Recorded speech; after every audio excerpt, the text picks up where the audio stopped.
ठीक आहे, आवाज येतोय. बर, आज आपलं शिकायचंय इंटरनेट. ओके, इंटरनेट आणि वेब. आपलं जे MSc चे चॅप्टर्स आहेत त्याच्यामध्ये हे शेवटचं चॅप्टर असणार आहे. ठीक आहे.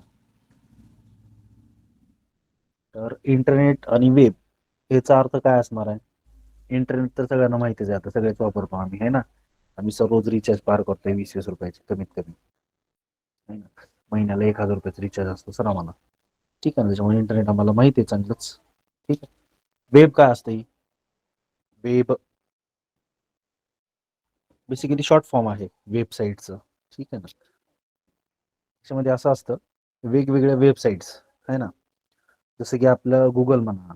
ठीक आहे ना, गुगल ऍक्च्युली सर्च इंजिन आहे ना. ते त्याच्यामध्ये काय असतं बेसिकली, की आपण समजा एखादी माहिती सर्च करायची असेल कुठल्याही गोष्टीबद्दल, तर आपल्याला गुगलवर वगैरे जाऊन आपण सर्च करू शकतो. ठीक आहे ना. तसंच yahoo.com हे सुद्धा एक सर्च इंजिन आहे. ठीक आहे ना. त्याच्यामध्ये आपण काय करू शकतो, सर्च करू शकतो सगळ्या गोष्टी काही असेल तर. बरोबर. इन केस समजा आता आर्टिफिशियल इंटेलिजन्स आलेला आहे, AI. ओके, 2023 पासून. तर याच्या अगोदर काय होतं, तर गुगल बाबा होते. समजा एखादी गोष्ट आपल्याला शोधायची असली, है ना, तर आपण काय करत होतो, तर आपण गुगलवर जायचं आणि काही त्याला विचारलं की तो प्रश्नाचे उत्तर, रिलेटेड प्रश्नाचे उत्तर द्यायचा. परंतु आता AI मध्ये काय आलेलं आहे, तर AI मध्ये है ना, आपण समजा एखादा प्रश्न विचारलोय, स्पेसिफिक प्रश्न म्हणतोय मी, है ना. इन केस समजा आपल्याला इथून समजा पुण्याला जायचंय, तर आपण तिथं विचारलं की मला पुण्याला जायचं एक्झॅक्ट, तर डिस्टन्स किती आहे, एक्झॅक्ट डिस्टन्स प्लस मी कशा कशाने जाऊ शकतो, है ना, ट्रान्सपोर्ट, आणि मला एक्झॅक्टली समजा किती वेळ लागेल, बरोबर, किंवा मला मध्ये जात असताना काय काय अडचणी येऊ शकतात, हा ना. असा प्रश्न आपल्याला वाटला बसल्या बसल्या की विचारावा, गुगलला विचारला, तर गुगलला प्रश्न विचारला तर गुगल असं स्पेसिफिक आन्सर नाही देणार त्याच्यावरती. ठीक आहे ना. परंतु जर AI ला विचारलं, AI च्या मदतीनं काही टूल्स आहेत, त्यांना जर विचारलं, तर आपल्याला त्याचं उत्तर आपण जसं विचारतोय ज्या मॅनरमध्ये, है ना, त्याच मॅनरमध्ये आपल्याला त्याची प्रश्नाची उत्तर मिळतील, है ना. इव्हन दो समजा एखाद्या प्रश्नाचं उत्तर शोधायचं आपल्याला, ठीक आहे ना, तर स्पेसिफिक त्या प्रश्नाचं उत्तर आपल्याला गुगल बाबा नाही देऊ शकणार. ठीक आहे ना, पण AI देऊ शकतो आपल्याला त्या प्रश्नाचं उत्तर, है ना. अशा प्रकारचं ते ते झालं AI. ठीक आहे. तसंच आता आपल्याला वेबसाईट असतात, है ना. तर आता आपण बघायचं इंटरनेट.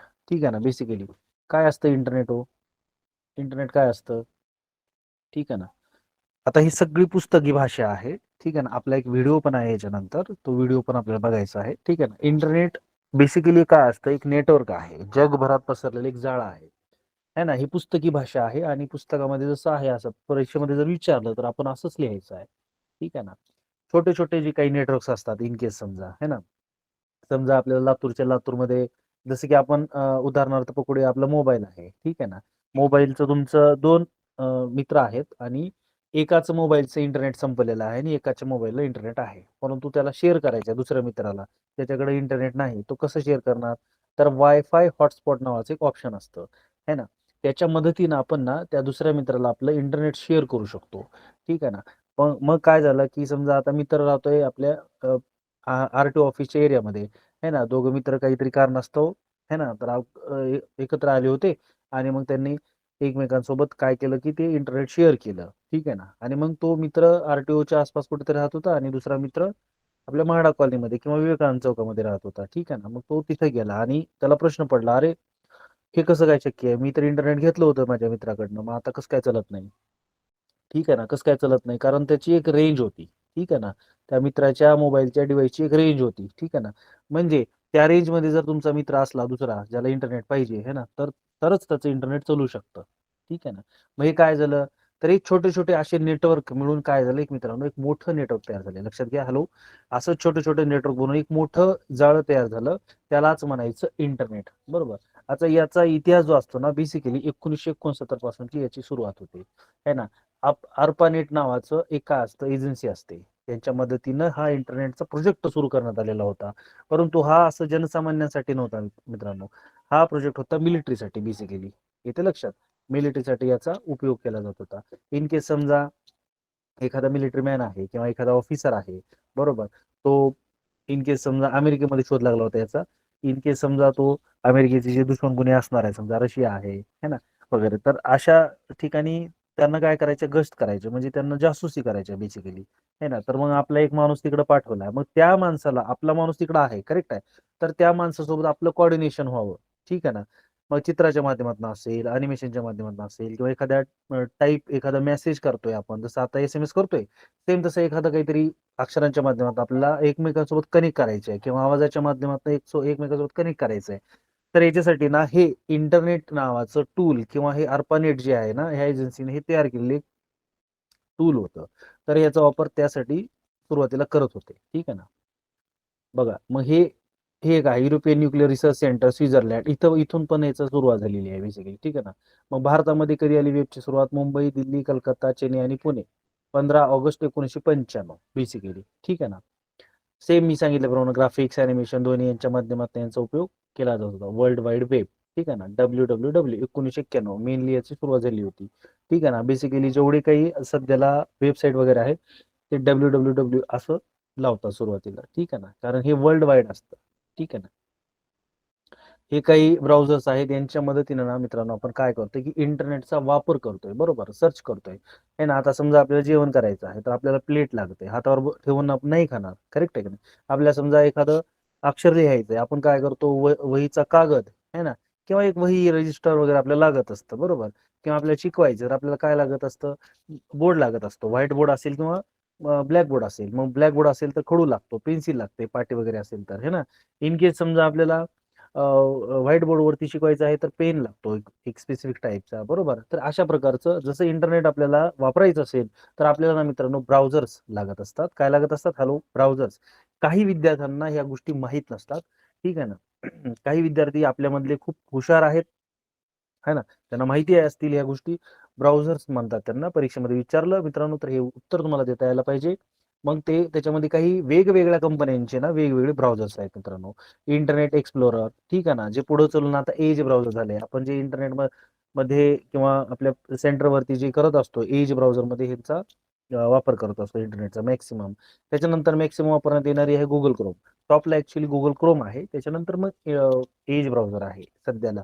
विंडोज 10 जे आहे ऑपरेटिंग सिस्टम आपली, त्या ऑपरेटिंग सिस्टम मध्ये इनबिल्ट एज ब्राउझर असतो, है ना. त्याच्या पूर्वीची जी ऑपरेटिंग सिस्टम होत्या विंडोज 7 वगैरे, त्याच्यामध्ये इंटरनेट एक्सप्लोरर हे इथं दिसते तुम्हाला, हे अशा प्रकारचं होतं.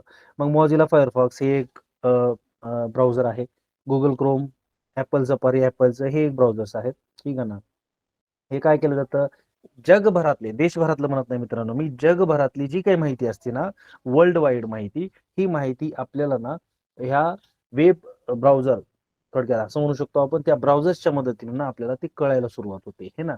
जसं आपण जसं म्हणतोय लिहायचं असेल तर वही लागते आणि पेन लागते, त्याच प्रकारे आपल्याला ना हे ब्राउझर्स लागत असतात. आणि मग सायमल्टेनियसली आपल्याला एक दुसरी गोष्ट लागत असते, वेबसाईट, बरोबर.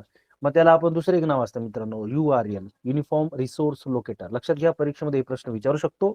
Uniform resource locator, uniform resource locator, ठीक आहे ना. परीक्षेमध्ये विचारलं तर आपल्याला हे उत्तर देता यायला पाहिजे मित्रांनो, ठीक आहे ना. पुढे चलूया. हे बघा, युनिफॉर्म रिसोर्स लोकेटर मी आता सांगितलं, हे प्रोटोकॉल म्हणतात त्याला, ठीक आहे ना. मग हे सुरुवातीला HTTP वगैरे द्यायचं असतं, हायपरटेक्स्ट, है ना. आणि नंतर मग www.ndtv.com. आता हे काय असतं, डोमेन कोड असतं. इन केस समजा आता इंडियाचं असेल, है ना, इंडियामध्ये मॅक्सिमम काय असतं, तर .in असतं, .in वापरतात काही लोक. .com हे थोडंसं महागडं असतं, म्हणजे ह्याला म्हणायचं डोमेन नेम. हे ते लक्षात तुम्हाला, डोमेन नेम. आपल्या वेबसाईटचं नाव काय ठेवायचं, आपल्या सेंटरची एक वेबसाईट आहे मित्रांनो, काही दिवसामध्ये आपण ते लॉन्च करणार आहे, ठीक आहे ना. त्याच्यावर आता काम बनणं सुरू आहे, स्वतः मी बनवतोय ती वेबसाईट, ठीक आहे. त्याच्यावर काम बनणं सुरू आहे. तर मग ते एकदा बनली की तुम्हाला मी ते, म्हणजे तुम्हाला मिळणारच आहे, ते कळणारच आहे, त्याच्यावर आपले वेगवेगळे कंटेंट वगैरे सगळ्या गोष्टी मिळणारच आहे तुम्हाला, ठीक आहे ना. हे डोमेन नेम आहे. समजा आपली एखादी वेबसाईट आहे, www.kavitaiComputerAcademy.com, ठीक आहे ना. हे वर्ल्ड वाईड झाली, कमर्शियल कमर्शियल वेबसाईट असते. .in फक्त इंडियामध्ये चालणारे, किंवा इंडियाच्या लेवलला, इंडियामध्ये असल्यामुळे इंडियाचे लोक वापरतात बेसिकली, असं असं लक्षात ठेवायचं तुम्ही. .com ही महागडे असते, .in ही थोडं स्वस्त असते, ही विकत घ्यायचं असतं मित्रांनो, लक्षात घ्या, है ना. जसं ट्रॅक्टर असतं, ट्रॅक्टर नुसतं घेऊन काहीच कामाचं नाही, ट्रॉली घ्यायची असते, खरेदी करायची असते, है ना, तरच त्याला महत्व असतं त्या ट्रॅक्टरला. त्याच प्रकारे हे जे असतं ना .com, .in हे खूप महत्वाचे असतात, ठीक आहे ना. हे कमर्शियली वगैरे खूप चालतात हे, ठीक आहे ना. पुढे जाऊया आपण. हे जावा वगैरे हे सपोर्ट करणार आहे, हे जावा ना लँग्वेज आहे मित्रांनो, ठीक आहे ना. जावा ही एक प्रकारची लँग्वेज आहे. त्याला पुढे आता ही मेलच्या बाबतीत आहे, इलेक्ट्रॉनिक मेल, ईमेल, ईमेल म्हणतात बरोबर. ईमेल, इलेक्ट्रॉनिक मेल बरोबर. परीक्षेत विचारलं तर सांगता येईल. ईमेल करत असताना ना बेसिकली आपल्याला ना पहिलं लॉग इन करायचं असतं किंवा साइन इन करायचं असतं. ठीक आहे ना. मग साइन इन केलं आपण. मग समजा एखाद्याला आपल्याला मेसेज टाकायचा आहे, मेल टाकायचं, जसं आपण व्हॉट्सअप करतो एखाद्याला, तर समोरच्याचा आपल्याला नंबर लागत असतो. करेक्ट आहे. तसंच आपल्याला ना समोरच्याचा हे जे आहे ना मेल आयडी लागत असतो. तर हे टू मध्ये त्याचा मेल आयडी टाकायचा. त्याच्यानंतर सीसी बीसीसी असतात. सीसी कार्बन कॉपी असते, ही बीसीसी ब्लाइंड कार्बन कॉपी असते. पाठीमागे पण मी तुम्हाला हे सांगितलेलं आहे. आणि सब्जेक्ट लक्षात घ्या. तर ह्या दोन्हींना मिळून काय म्हणायचं मित्रांनो, हेडर म्हणायचं. लक्षात घ्या, काय म्हणायचं, हेडर म्हणायचं. परीक्षेत विचारलं सांगता यावं. नंतर हे जे असतं ना, हे हे मेसेज असतात बरोबर. इथं सिग्नेचर असते, याला बॉडी म्हणतात. काय म्हणतात त्याला, बॉडी म्हणायचं. ठीक आहे ना. तर मग इथं काय असतं, बॉडीमध्ये मेसेज असतो आणि विथ सिग्नेचर असतं. सिग्नेचर काय असतं, आपण टाकतो ना, थँक्यू, रिगार्ड्स है ना, रिगार्ड्स शिवाई सर्व्हिसेस, रिगार्ड्स कविता कम्प्युटर अकॅडमी, किंवा रिगार्ड्स एखाद्या कंपनीचं नाव असतं, त्या माणसाचं नाव असतं आणि परत मोबाईल नंबर असतो है ना. मग वेअर टू कॉन्टॅक्ट म्हणजे कुठं कॉन्टॅक्ट करायचे हे ना, हे सगळ्या गोष्टी ना हस्ताक्षरामध्ये असतात. हस्ताक्षर म्हणजे आपली सही करतो ते सही नसते मित्रांनो. आहे ना, ईमेलच्या भाषेमध्ये इथं म्हणतात, इथं हस्ताक्षर. जे काय आपण इथं डायलॉग लिहितो ना शेवटला, सगळ्यात शेवटला 2-3 अक्षरामध्ये, 2-3 ओळीमध्ये, ते असतं आपलं हस्ताक्षर, सिग्नेचर. आणि हे मेसेज असतो. मेसेजची बॉडी आपल्याला काय लिहायचंय, समजा एखाद्या कंपनीमध्ये आपल्याला जॉब करायचंय है ना, तर मग त्या कंपनीचं आपण काय लिहिलं, इथं मेल आयडी टाकला है ना. मग त्या सीसी बीसीसी मध्ये ते कंपनीचे हेड जे असतात त्यांचं नाव वगैरे टाकलं किंवा त्यांची मेल आयडी टाकली. सब्जेक्ट मध्ये काय पाहिजे आपल्याला, तर जॉब पाहिजे, तर मग आय वॉन्ट अ जॉब है ना, I want a quick job है ना, अशा गोष्टी आपण टाकल्या हेडर्स मध्ये. नंतर बॉडी, मग इथं रिस्पेक्टेड सर, किंवा तिथं मॅडम असली तर मग स्लॅश रिस्पेक्टेड मॅडम और सर और मॅम है ना. मग please my name is dash dash dash, जे काय असेल तुमचं नाव. ठीक आहे ना. नंतर मग खाली काय लिहिणार, I have completed my M Tech, I have completed my B Tech, I have completed my B Com B A, I have completed my 10th है ना. असं म्हणजे तुम्ही जे असेल, किंवा असं काही कुणी कुणी असंही टाकू शकतं की I have never studied ever. ठीक आहे ना, म्हणजे मी काही शिकलो नाही. मग तुला कसं घ्यायचं बाबा. ठीक आहे ना, हा पण मोठा प्रश्न असतो. ठीक आहे ना, काय घेणार तुला, तोंड बघून घेणार, कसं घेणार, कशासाठी घेणार. ठीक आहे ना. हा, स्किल पाहिजे अंगामध्ये. लक्षात घ्या मित्रांनो, शिक्षण जेवढं महत्वाचं आहे ना, त्यापेक्षाही महत्वाचं असतं आपल्या अंगामध्ये, शरीरामध्ये, आपल्यामध्ये एक स्किल पाहिजे असते. ठीक आहे ना. मग हा कसं कम्युनिकेट करतो आपण, समोरच्याला कसं बोलतो आपण है ना, हे करण्यासाठी आपल्याला ना है ना, वर्ड मध्ये आपण जे करत असतो ना, कव्हर लेटर बरोबर. रिझ्यूम तर आहेच आहे. रिझ्यूम मध्ये काय असतं, आपलं नाव, गाव, पत्ता है ना, आई बहीण सगळ्यांची नावं असतात बेसिकली. आणि प्लस आपलं शिक्षण लिहिलेलं असतं, कुठं राहतो, काय करतो, मोबाईल नंबर काय, सगळ्या गोष्टी लिहिलेल्या असतात. काय शिकलास, कसं शिकलास, कुठून शिकलास, कधी शिकलास, सगळं असतं. तसंच मग आपण ज्या कंपनीत जाणार आहे त्या कंपनीसाठी आपण काय करू शकतो आणि त्या कंपनीने आपल्याला का घ्यावं. हॅलो, आपण त्या कंपनीसाठी काय करतो. हॅलो, आपण त्या कंपनीसाठी काय करू शकतो. आपण त्या कंपनीसाठी काय करू शकतो आणि ती कंपनी आपल्याला का घ्यावी, त्या कंपनी आपल्याला का घ्यावं है ना. ह्या सगळ्या गोष्टी आपल्याला ना त्या कव्हर लेटर मध्ये मेन्शन करायच्या असतात है ना. कव्हर लेटर, रिझ्यूम सोबत कव्हर लेटर असतं. आत्ताच्या घडीला किंवा आत्ताचं मॉडर्न जी निघालेलं आहे कंपन्या वगैरे, ते कव्हर लेटर मागत असतात मित्रांनो. हे पण आपल्याला यायला पाहिजे. ठीक आहे ना. बहुतांश विद्यार्थ्याला ते कव्हर लेटर पण आपण शिकवलेलं आहे. ठीक आहे ना. त्याच्यानंतर पुढे जाऊया, इलेक्ट्रॉनिक मेल. आता सांगितल्याप्रमाणे हेडर, ऍड्रेस, विषय, अटॅचमेंट. अटॅचमेंट म्हणजे काय असतं बेसिकली, समजा तुम्हाला मेल करत आहेत आणि मेलमध्ये सगळं लिहिलं की सर मला घ्या, माझी परिस्थिती खूप कमजोर आहे, मी इतकं शिकलेलं आहे, माझ्यामध्ये हे पोटेन्शियल आहे वगैरे, अशा गोष्टी तुम्ही इम्प्रेसिव्ह गोष्टी छान लिहिलेल्या आहेत त्याच्यामध्ये. त्याच्यानंतर अटॅचमेंट म्हणजे त्याच्यामध्ये काय असतं, इन केस समजा तुम्हाला तुमचं आधार कार्ड, पॅन कार्ड, फोटो वगैरे अटॅच करायचे सोबत मेलला, किंवा इन केस तुम्हाला काय करायचं आहे, रिझ्यूम तुमचा अपलोड करायचा आहे, तर मग त्या केसमध्ये अटॅचमेंट ऑप्शन मध्ये जाऊन आपल्याला तो तसं करता येतं. ठीक आहे ना. मग हे मेसेज लिहिणं आणि स्वाक्षरी वगैरे हे आता सांगितल्याप्रमाणे. ठीक आहे ना. ईमेल अशा प्रकारचे असतात. त्याला yahoo.com हे पण आहे, rediffmail.com हे भारताचं आहे. ठीक आहे ना, रेडिफमेल. त्याच्यानंतर मग जर तुम्ही पुढे गेलात तर मग gmail.com हे तर आहेच, ऑल ओव्हर वर्ल्ड मध्ये हे तर चालतं. ठीक आहे ना. कंटेंट इव्हॅल्युएशन म्हणजे आता याच्यामध्ये काय असतं मित्रांनो, बेसिकली समजा इन केस तुम्ही इंटरनेटवर एखादी गोष्ट शोधताय बरोबर. इन केस समजा तुम्हाला एखाद्या गोष्टीबद्दल माहिती पाहिजे, समजा आपल्याला एमएससीआयटी बद्दल माहिती पाहिजे, तर एमएससीआयटी सर्च केल्या केल्या जे काही दिसतं ते खरं आहे असं नसतं बरोबर. मग ते कोण टाकले, म्हणजे लक्षात घ्या, हा जो पॉईंट आहे ना हा खूप महत्वाचा आहे. कारण इंटरनेटवर टाकलेली प्रत्येक गोष्ट जी असते ना ती पूर्णतः खरी असते असं नाही बरोबर. इंटरनेटवर टाकलेली गोष्टी मॅनिप्युलेट करू शकतात. म्हणजे समजा तुम्ही सुद्धा घरात बसून तुम्हाला जर वाटलं की नाही आमिर खान खराब आहे किंवा सलमान खान खराब आहे, मग त्याच्यावर एखादा बॅड कमेंट टाकलात किंवा एखादा तुम्ही ब्लॉग लिहिलात किंवा एखादा व्हिडिओ बनवून टाकलात, युट्यूबवर लोक करतात, तर टाकलात बनवून, मग ते खरं आहे का नाही, म्हणजे वस्तुस्थिती किंवा रियालिटीमध्ये खऱ्या गोष्टी वेगळ्या असू शकतात, बरोबर. इन केस समजा एखाद्या ठिकाणी लातूरला 2 पूल बनले, ठीक आहे ना. एखाद्या लातूरच्याच व्यक्तीनं काय केलं, की लातूरमध्ये 2 पूल तयार केलेले आहेत एका रात्रीमध्ये, असं काहीतरी टाकलं. म्हणजे काय होणार, अरे खरं आहे का, खरं आहे का म्हणून बरेच लोक काय करणार, त्याच्या युट्यूब चॅनलवरती जाणार, कारण त्यांनी हवा केलेली आहे विद्यार्थी मित्रांनो, बरोबर. आणि ह्या गोष्टी खूप महत्वाच्या आहेत, मी जे सांगतोय ते लक्षपूर्वक ऐका. त्यांनी हवा केलेली आहे कारण त्याचं युट्यूब चॅनल वगैरे चालावं, बरोबर. परंतु चुकीची माहिती दिलेली आहे त्यानं, बरोबर. मग ही माहिती खरी आहे का, अधिकृत माहिती आहे का, कोण टाकली आहे, या सगळ्या गोष्टींना आपल्याला बघणं करणं खूप महत्वाचे आहे, बरोबर. हेच पॉईंट सांगितलेला आहे. मग त्यामागचा त्याचा त्या व्यक्तीचा काय हेतू होता, त्याचा हेतू असा होता की त्याला त्याचं चॅनल जे आहे ना फेमस करायचं होतं. करेक्ट आहे. काय करायचं होतं, हॅलो, फेमस करायचं होतं, हेतू तो होता. चला, माहिती अद्ययावत आहे का, साईट अद्ययावत केल्यावर साईटवर तारीख निर्दिष्ट केली जाते का, म्हणजे सगळ्या गोष्टी, ते कधी टाकलंय, कोण टाकलंय, कसं कशासाठी टाकलंय, ह्या सगळ्या गोष्टींना हे आपल्याला आत्मसात किंवा म्हणजे बघायचे असतात, इव्हॅल्युएट करायचे असतात, है ना. यालाच म्हणायचं कंटेंट इव्हॅल्युएशन. इंटरनेटवर टाकलेली प्रत्येक गोष्ट, हॅलो, इंटरनेटवर टाकलेली प्रत्येक गोष्ट आपल्याला खरी आहे असं नाही गृहीत न धरता, है ना, आपण काय करायचं असतं, इव्हॅल्युएशन करायचं असतं प्रत्येक गोष्टीचं. त्याचे मापदंड असे आहे, कोण टाकले, बरोबर आहे का माहिती, त्याच्या मागचं त्याचं कारण काय, हेतू काय आहे, है ना. ह्या सगळ्या गोष्टी आपल्याला बघायच्या असतात विद्यार्थी मित्रांनो, ठीक आहे ना. इथपर्यंत काही अडचण, हॅलो. URL वगैरे सांगितलं, इंटरनेट वगैरे सांगितलं, सुरुवाती इंटरनेटचा इतिहास थोडासा सांगितला, है ना. आता थोडंसं आणखी पुढे जाणार आहेत आपण. हॅलो, इथपर्यंत काही अडचण, एनीबडी एल्स? दोस्तों, अभी कुछ ही समय पहले हमारे देश भारत में 5G सेवा लॉन्च की गई है। 5G सेवा को लॉन्च करने का सबसे मुख्य कारण है इंडिया की इंटरनेट कनेक्टिविटी स्पीड को बढ़ावा देना और साथ ही साथ इंटरनेट की सुविधाओं को देश के कोने कोने तक पहुंचाना। 5G के पहले भारत में 4G, 3G, 2G, 1G और वाईफाई जैसी सेवाएं भी लॉन्च हुई थी और इन सभी सेवाओं ने भारत का काफी हद तक कायाकल्प भी किया और इन्हीं सेवाओं के कारण आज भारत में लगभग 65 करोड़ से भी ज्यादा लोग इंटरनेट का बढ़ चढ़कर इस्तेमाल कर पा रहे हैं। इसमें कोई शक नहीं कि भारत के विकास में इंटरनेट एक वरदान की तरह साबित हुआ है। आज बच्चों को नर्सरी पोएम सिखाने से लेकर बड़े बड़े स्पेसशिप्स और सैटेलाइट्स बनाने में भी इंटरनेट का ही प्रयोग होता है। लेकिन ये इंटरनेट जो आज इतनी आसानी से अवेलेबल है, ऐसा हमेशा से नहीं था, बल्कि इसके आसानी से अवेलेबल होने के पीछे 25 से 30 साल के संघर्ष की कहानी है, जो शायद आज की नई जेनरेशन नहीं जानती। तो आइए आज डिटेल में इस कहानी को जानते और समझते हैं कि भारत में इंटरनेट कब, कहां और कैसे आया और इसके क्या प्रभाव हुए।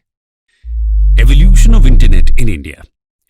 इंटरनेट का आगमन भारत में 1986 में होता है, जो कि विश्व के बड़े बड़े देशों की तुलना में थोड़ा लेट कहा जा सकता है, क्योंकि इन देशों में इंटरनेट का प्रयोग लगभग 1960 से ही शुरू हो चुका था।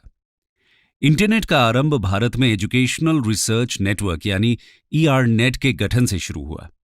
ये ERNET डिपार्टमेंट ऑफ इलेक्ट्रॉनिक्स और United Nations Development Programme UNDP के बीच एक जॉइंट प्रोजेक्ट था। इस प्रोजेक्ट के तहत इंडिया में इंटरनेट का इस्तेमाल शुरू हुआ। कुछ सालों तक ERNET का इस्तेमाल होता रहा, लेकिन ये इस्तेमाल केवल एजुकेशनल और रिसर्च ऑर्गेनाइजेशंस तक ही सीमित था और इसमें आम जनता को इंटरनेट यूज करने की कोई सुविधा नहीं थी। आम जनता तक इंटरनेट को पहुंचाने के लिए 15 अगस्त 1995 को विदेश संचार निगम लिमिटेड VSNL ने साइबर स्पेस की स्थापना की और आम जनता तक इंटरनेट पहुंचाने की पहल शुरू हुई। भारत में इंटरनेट को आम जनता के लिए रियलिटी बनाने के पीछे VSNL के चेयरमैन BK सिंगलौर, वहां की director of technology Amitabh Kumar और VSNL के अन्य मेंबर्स जैसे कनक सभापति पांड्यन, मिहिर माफतलाल, विजय मुखी ने भारत में इंटरनेट को आम लोगों तक पहुंचाने में मुख्य भूमिका निभाई थी। VSNL ने साइबर स्पेस इनिशिएटिव के तहत अपनी gateway internet access service GIAS को सबसे पहले भारत के 4 महानगरों यानी मुंबई, दिल्ली, कोलकाता और चेन्नई में शुरू किया और 1995 के अंत तक VSNL की इस इंटरनेट सुविधा को बेंगलोर और पुणे में भी लॉन्च कर दिया गया। इस लॉन्च के 6 महीने के अंतर्गत VSNL ने 10,000 लोगों को इंटरनेट की सुविधा प्रदान की। VSNL के साइबर स्पेस इनिशिएटिव के तहत एक आम नागरिक भी इंटरनेट का इस्तेमाल कर सकता था और ऐसा करने के लिए उसे अपने कंप्यूटर से मॉडेम को कनेक्ट करना होता था। वैसे मॉडेम से इंटरनेट कनेक्ट करना उतना आसान नहीं था और काफी कठिनाई से इस माध्यम से इंटरनेट कनेक्टिविटी होती थी। और अगर इंटरनेट कनेक्टिविटी किसी तरह हो भी जाती थी तो इस कनेक्शन में किसी न किसी तरह का अवरोध आता जाता रहता था। इसके बाद आगे चलकर 1997 में integrated services digital network ISDN launch किया गया और इस नेटवर्क सिस्टम के तहत 1998 तक भारत के 90,000 लोगों को इंटरनेट की सुविधा प्रदान की गई। फिर 21st सेंचुरी की शुरुआत में गवर्नमेंट ऑफ इंडिया ने इंटरनेट यूजर्स को प्रमोट करने के लिए 2004 में अपनी ब्रॉडबैंड पॉलिसी को फॉर्मुलेट किया, जिसके तहत कम से कम 256 kbps या ज्यादा के इंटरनेट कनेक्शन को ब्रॉडबैंड की तरह डिफाइन किया गया। इसी साल BSNL ने भी अपनी ब्रॉडबैंड सर्विसेज को शुरू किया। 2006 में भारत में फेसबुक का आगमन हुआ। फेसबुक एक सोशल नेटवर्किंग साइट था और उसकी पॉपुलैरिटी की वजह से भारत में इंटरनेट यूज करने वालों की संख्या में काफी उछाल आया। फेसबुक के बाद 2007 में ट्विटर, गूगल न्यूज और फ्लिपकार्ट जैसी साइट्स का आरंभ हुआ और आज ये तीनों साइट्स ही इंटरनेट की सबसे पॉपुलर वेबसाइट्स में से एक हैं। इनकी वजह से भी कहीं ना कहीं इंटरनेट यूजर्स की संख्या इंक्रीज हुई। फिर 3 सालों बाद 2010 में भारत की सरकार ने 3G और 4G स्पेक्ट्रम के ऑक्शन करवाए, जिसने वायरलेस ब्रॉडबैंड मार्केट को बढ़ावा दिया और इसी वजह से आज हम स्कूल्स, कॉलेजेस, ऑफिसेज और सभी तरह के पब्लिक ऑफिसेज में इंटरनेट को एक्सेस कर पा रहे हैं। 2012 में 3G सर्विसेज की वजह से भारत में 13.7 करोड़ तक इंटरनेट यूजर्स हो चुके थे और इसी बढ़ते यूजर बेस की वजह से 2014 में इंडिया एक्टिव इंटरनेट यूजर्स के मामले में दुनिया में तीसरे नंबर पर आ जाता है। इसी साल 3G सर्विसेज के सक्सेसर 4G सर्विसेज को लॉन्च किया गया, जिससे इंटरनेट स्पीड काफी हाई हो गई। हाई इंटरनेट स्पीड के कारण 4G की तरफ देश के कई युवा अट्रैक्ट हुए, जिससे इंटरनेट यूजर्स में और अधिक बढ़ोतरी हुई। 2015 में इंटरनेट की बढ़ती नेसेसिटी को देखते हुए भारत के प्रधानमंत्री नरेंद्र मोदी ने डिजिटल इंडिया कैंपेन की शुरुआत की। इस कैंपेन का मुद्दा था भारत देश को डिजिटली सशक्त बनाना। इस कैंपेन के तहत भारत के नागरिकों को सभी सरकारी सेवाएं इंटरनेट के थ्रू उपलब्ध करवाई जानी थी और भारत के कोने कोने तक इंटरनेट कनेक्टिविटी को बढ़ावा देना था। यह कैंपेन काफी हद तक सफल भी हुआ और इसने इंटरनेट द्वारा संचालित नए भारत की स्थापना की। उसके बाद 2016 में रिलायंस कंपनी ने जियो नेटवर्क की स्थापना की और यह भारत की इंटरनेट की कहानी में सबसे अहम मोड़ था। जियो की स्थापना के बाद इंटरनेट सेवाएं काफी सस्ती हो गई, जिससे देश की ज्यादातर आबादी इंटरनेट का एक्सेस पा गई। जियो के बाद इंटरनेट यूजर्स की संख्या में काफी भारी उछाल आया और भारत एक्टिव इंटरनेट यूजर्स के मामले में तीसरे से दूसरे स्थान पर आ गया। जियो के कम प्राइसेस को देख भारत की सभी इंटरनेट प्रोवाइडर कंपनीज ने अपने अपने प्राइसेस को कम करना शुरू कर दिया और जब सभी कंपनीज ने अपने अपने प्राइसेस घटा दिए, तब इंडिया पूरे विश्व में सबसे सस्ता इंटरनेट प्रोवाइडर बन गया। लोअर प्राइसेस की वजह से 2016 से 2019 के बीच भारत में इंटरनेट की काफी तेजी से ग्रोथ हुई। इसी समय इंडियन रेलवेज ने भी अपने ज्यादातर रेलवे स्टेशंस पर फ्री वाईफाई की सुविधाएं प्रदान करनी शुरू कर दी। लेकिन 2020 के बाद इंटरनेट की ग्रोथ दुगनी तेजी से होती देखी गई। ऐसा इसलिए था क्योंकि 2020 में कोरोना वायरस पैंडेमिक और लॉकडाउन के कारण सभी काम जैसे पढ़ाई लिखाई, ऑफिस के काम, बिजनेस वगैरह सब ऑनलाइन शुरू हो चुके थे। इसके साथ ही साथ OTT जैसे एंटरटेनमेंट एप्लीकेशंस और एडटेक जैसी एजुकेशनल सर्विसेज भी लॉन्च हुई। इन सभी कारणों से इंटरनेट 2020 के बाद काफी पॉपुलर हो गया, जिसे लोगों ने जमकर इंटरनेट यूज करना शुरू कर दिया। अब आज के समय की बात करें तो 1 अक्टूबर को 5G वायरलेस टेक्नोलॉजी सेवा को भारतीय प्रधानमंत्री द्वारा लॉन्च किया गया। 5G की वजह से इंडिया की इंटरनेट स्पीड 13.52 Mbps तक हो सकती है, जो अपने में काबिले तारीफ है। इस पहल के तहत भारत में और अधिक इंटरनेट यूजर्स को जोड़ने की और साथ ही साथ देश के कोने कोने तक इंटरनेट की सुविधाएं पहुंचाने की आशा है। तो दोस्तों, ये थी इंडिया में इंटरनेट की हिस्ट्री। आइए अब डिटेल में जानते हैं डिफरेंट इंटरनेट एराज के बारे में। Eras of internet. इंटरनेट का फर्स्ट एरा इंफॉर्मेशन प्रोसेस और कंजम्पशन द्वारा डोमिनेटेड था, जहां याहू और नेटस्पेस जैसे प्लेटफॉर्म्स की मदद से इंटरनेट को यूज किया जाता था। इस दौरान इंटरनेट का यूज केवल मिलिट्री, रिसर्च और बड़ी कंपनीज के लिए किया जाता था। लेकिन इसी एरा में गूगल ने इंफॉर्मेशन को डेमोक्रेटाइज करके एक एडवर्टाइजमेंट ड्रिवन बिजनेस मॉडल बनाया, जिसने आने वाले समय में इंटरनेट को काफी डोमिनेट किया। और इसी के बाद शुरू हुआ इंटरनेट का दूसरा एरा, जिसे इंटरनेट 2.0 भी कहा जाता है। इस एरा में ऐसे प्लेटफॉर्म्स का बर्थ हुआ जिसने इंटरैक्शंस को बढ़ावा दिया। ये वो एरा था जब फेसबुक, इंस्टाग्राम, ऑरकुट, रेडिट जैसे प्लेटफॉर्म्स का राइज देखा गया। इस एरा की खासियत ये थी कि इसने इंफॉर्मेशन के साथ साथ गुड्स एंड सर्विसेज तीनों चीजों को एक प्लेटफॉर्म के अंतर्गत लाकर खड़ा कर दिया। इस एरा के एडवांस वर्जन में हम ओला और उबर के भी मैसिव यूसेज को ट्रेस कर सकते हैं। इस एरा की एक और खूबी रही कि इसने इंडिविजुअल्स के बीच पर्सनल कम्युनिकेशन को भी स्टैब्लिश किया, जिसके बलबूते इंफॉर्मेशन, गुड्स और सर्विसेज इजीली एक्सचेंज किए जा सके। इस इनिशिएटिव ने गवर्नमेंट, प्लेटफॉर्म्स और पार्टिसिपेंट्स के बीच एक नया रिलेशनशिप क्रिएट किया। दोस्तों, इंटरनेट की थर्ड एरा में हम इंटरनेट को अपनी डेली लाइफ में और डीपली पेनिट्रेट होता हुआ देख सकते हैं, और इसी एरा को हम इंटरनेट 3.0 भी कह सकते हैं। इस एरा के दौरान हम इकोनॉमी में digital transactions, edtech platforms, work from home जैसी चीजों को बढ़ता हुआ देख सकते हैं, जहां क्रिएटर, ओनर और वर्कर्स सभी डिजिटल प्लेटफॉर्म्स की मदद से काम को अंजाम दे रहे होते हैं। इस थर्ड एरा में आर्टिफिशियल इंटेलिजेंस का भी वाइड स्प्रेड यूज देखा जा सकता है। वैसे तो आर्टिफिशियल इंटेलिजेंस की टेक्नोलॉजी इंटरनेट 2.0 के एरा से ही शुरू हो चुकी थी, लेकिन इसका wide spread use third era में देखा जाएगा। इस एरा में आर्टिफिशियल इंटेलिजेंस और ज्यादा इंडिपेंडेंट बनने की कोशिश करेगा, जहां उसे ऑपरेट होने के लिए मिनिमम ह्यूमन असिस्टेंस की आवश्यकता होगी। इस एरा में क्रिप्टो करेंसी के यूजेस की भी बढ़ोतरी हुई, जिससे डोमेस्टिक और इंटरनेशनल करेंसी बूस्ट हुई। तो वहीं दूसरी ओर money laundering, scams, black money, terror funding जैसे कामों को क्रिप्टो करेंसी के थ्रू इस एरा में अंजाम दिया गया। थर्ड एरा का इंपैक्ट इंडिया के डिफेंस सेक्टर में भी देखा जा सकता है, जहां किसी भी एनिमी का प्राइमरी टारगेट इंटरनेट से कनेक्टेड वॉर बेसिस, मिसाइल्स, जेट्स और सारी मशीनरी है। इस एरा में कंट्रीज एक दूसरे से साइबर वॉर के द्वारा भी फाइट करती हैं। इंटरनेट के डिफरेंट एराज को समझने के बाद आइए अब चर्चा करते हैं कि इंटरनेट ने किस तरह हमारे देश और हमारी जिंदगी को प्रभावित किया है। हाउ इंटरनेट चेंज्ड इंडिया। दोस्तों, इंटरनेट ने अपनी इंपैक्ट से देश के सभी सेक्टर्स को पूरी तरह से बदल दिया है। Banking, health care, IT, agriculture, logistics, state social welfare policies इत्यादि जैसे किसी भी फील्ड में आज इंटरनेट के बिना काम करने की कल्पना भी नहीं की जा सकती।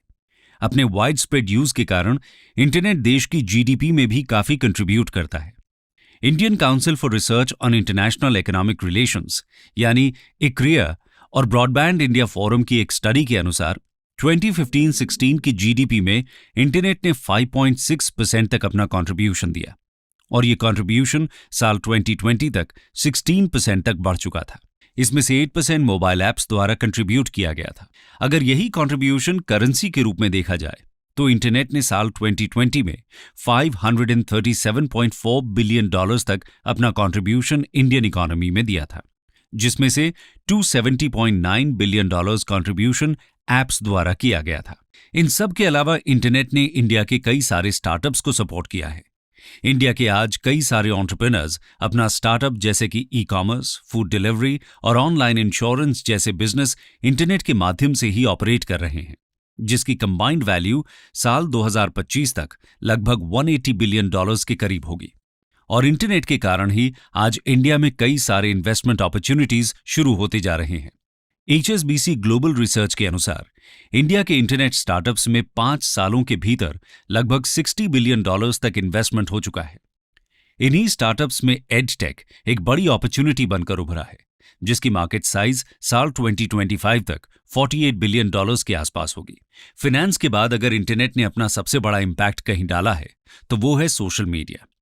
इंटरनेट के माध्यम से आज सोशल मीडिया का काफी तेजी से ग्रोथ हुआ है। फेसबुक, ट्विटर, इंस्टाग्राम और व्हाट्सएप जैसे सोशल मीडिया साइट्स ने 448 मिलियन यूजर्स से भी ज्यादा का यूजर बेस क्रिएट किया है। इन सर्विसेज ने इंडिया की ओवरऑल डिजिटल लिटरेसी रेट पर एक गहरा इंपैक्ट डाला है। आज इन्हीं सर्विसेज के कारण इंडिया में लोग और कनेक्टेड हो पा रहे हैं। लोकल लैंग्वेज कंटेंट का भी डिसेमिनेशन सोशल मीडिया द्वारा बढ़ा है। दोस्तों, अगर इंटरनेट के अन्य इंपैक्ट्स की बात की जाए तो रिसर्च ऐसे बताती है कि इंटरनेट डिजास्टर इवेंट्स में एक important source of real time information की तरह उभरा है। आईआईटी खड़गपुर की एक रिसर्च में पाया गया है कि डिजास्टर इवेंट्स के दौरान ट्विटर जैसी माइक्रो ब्लॉगिंग साइट्स पर इंफ्रास्ट्रक्चरल डैमेज, मिसिंग और फाउंड और रिलीफ रिक्वायर्ड जैसे ट्वीट्स ने real time situational information share की, जिसने गवर्नमेंट और सिविल सोसाइटी ग्रुप्स द्वारा डिसीजन मेकिंग प्रोसेस को इजी बनाया। दोस्तों, इंडिया में किए गए कई सारे रिसर्चेस में यह पाया गया कि यहां पर होने वाले इलेक्शंस भी अब इंटरनेट पर डिपेंड होने लगे हैं। नई पॉलिसीज बनाना, गुड गवर्नेंस के मॉडल शेयर करना, साथ ही साथ पॉलिटिकल पार्टीज और उनके कैंडिडेट्स की इंफॉर्मेशन एक्सेस करना और ऐसे कई काम आज इंटरनेट की मदद से किए जाते हैं। इंटरनेट ने इंडियन एजुकेशन सिस्टम को भी इफेक्ट किया है। आजकल एडटेक के बढ़ते ग्रोथ की वजह से इंडियन एजुकेशन सिस्टम में 360 डिग्री का बदलाव देखा जा सकता है। पहले जो चीजें स्कूल और महंगे कोचिंग सेंटर्स में सिखाई जाती थी, आज वो सब एक स्टूडेंट घर बैठे ही एक्सेस कर सकता है, वो भी फ्री में या कुछ मिनिमल चार्जेस पे करके। अगर सोसाइटी के लेवल पर बात करें तो आज इंटरनेट के जरिए हम विदेश में बैठे लोगों से वीडियो कॉन्फ्रेंसिंग के जरिए फेस टू फेस बात कर सकते हैं। कहीं भी दूर देश जाना हो तो ऑनलाइन टिकट्स बुक कर सकते हैं, खाना ऑर्डर कर सकते हैं, घर बैठे ओटीटी और मल्टीमीडिया की मदद से मूवीज, सॉन्ग्स का आनंद ले सकते हैं। दोस्तों, जैसे हर सिक्के के दो पहलू होते हैं, उसी तरह से इंटरनेट के भी दो पहलू हैं, एक पॉजिटिव और दूसरा नेगेटिव। इंटरनेट ने हमारे जीवन को सुगम तो बनाया है, लेकिन इसके साथ ही साथ इसके हमारे जीवन पर कुछ दुष्प्रभाव भी देखे जा सकते हैं। आइए जानते हैं उनके बारे में। Negative impacts. एक ओर जहां इंटरनेट ने इकोनॉमी को डिजिटाइज किया है, तो वहीं दूसरी ओर online scams, spyware, identity theft, phishing और नेट बैंकिंग फ्रॉड आजकल काफी कॉमन हो गए। आए दिन ऐसे हजारों केसेस रिपोर्ट किए जाते हैं। इंटरनेट पेनिट्रेशन ने देश को पॉजिटिवली काफी आगे बढ़ाया है, लेकिन साथ ही इंटरनेट द्वारा रचे गए fake news, spammers, hate speech, death threats, online bullying और ट्रोलिंग ने समाज में नेगेटिव इम्पैक्ट भी डाला है।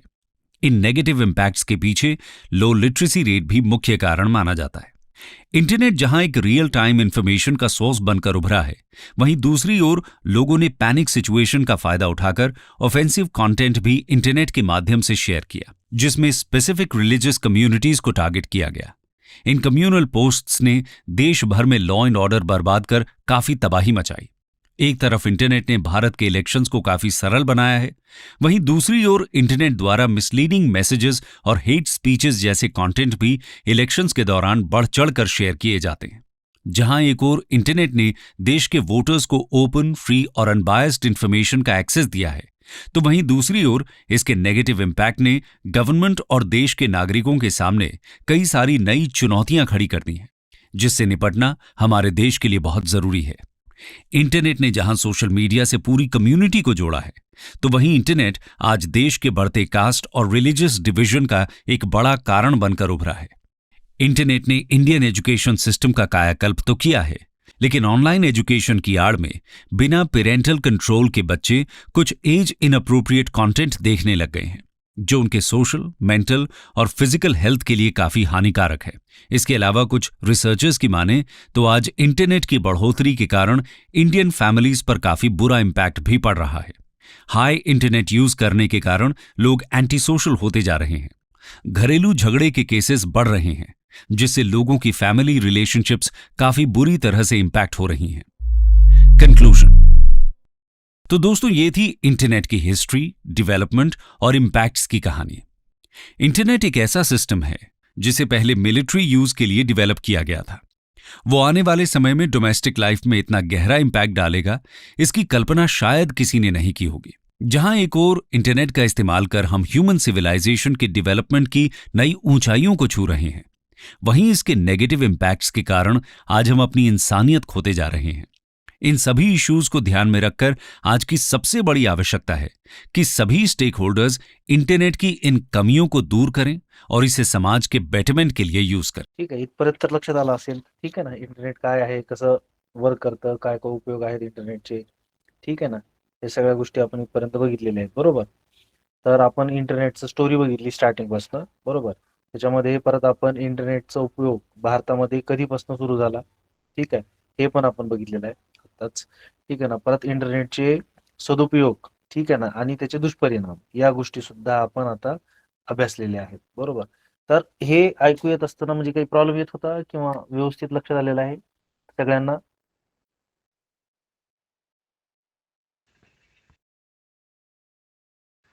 ठीक आहे ना, काही अडचण नाही. फाईन. ठीक आहे. तर मग आता ना आपण थोडंसं इंटरनेट आपल्या पद्धतीने बघूया. ठीक आहे ना, इंटरनेटची कनेक्टिव्हिटी वगैरे सगळ्या गोष्टी आपण बघणार आहेत आता. ठीक आहे. आता इंटरनेट कनेक्टिव्हिटी मध्ये म्हणजे बेसिकली काय असतं, पहिले इंटरनेट पासून सुरुवात करूया. सुरुवातीला सांगितल्याप्रमाणे इंटरनेट काय एक जाळ आहे, बरोबर? हे सगळ्या गोष्टी तर आपण बघितलेल्या आहेत. तुम्हाला स्टार्टिंगलाच मी सांगितलं होतं की एक छोटं उदाहरण दिलं होतं मोबाईलचं. ठीक आहे ना, मित्राला आपल्याला समजा कनेक्ट करायचं असेल आणि तो घरी गेला समजा, तर त्याला ते कनेक्ट नाही होणार है ना, त्याची एक रेंज असते आणि असे छोटे छोटे जाळे बनवून एक मोठं जाळं तयार होतं, तेच असतं इंटरनेट, बरोबर? मग सेम सांगितल्याप्रमाणे ARPANET ही काय असतं, इंटरनेटचा यांनी विकास केलेला आहे बेसिकली.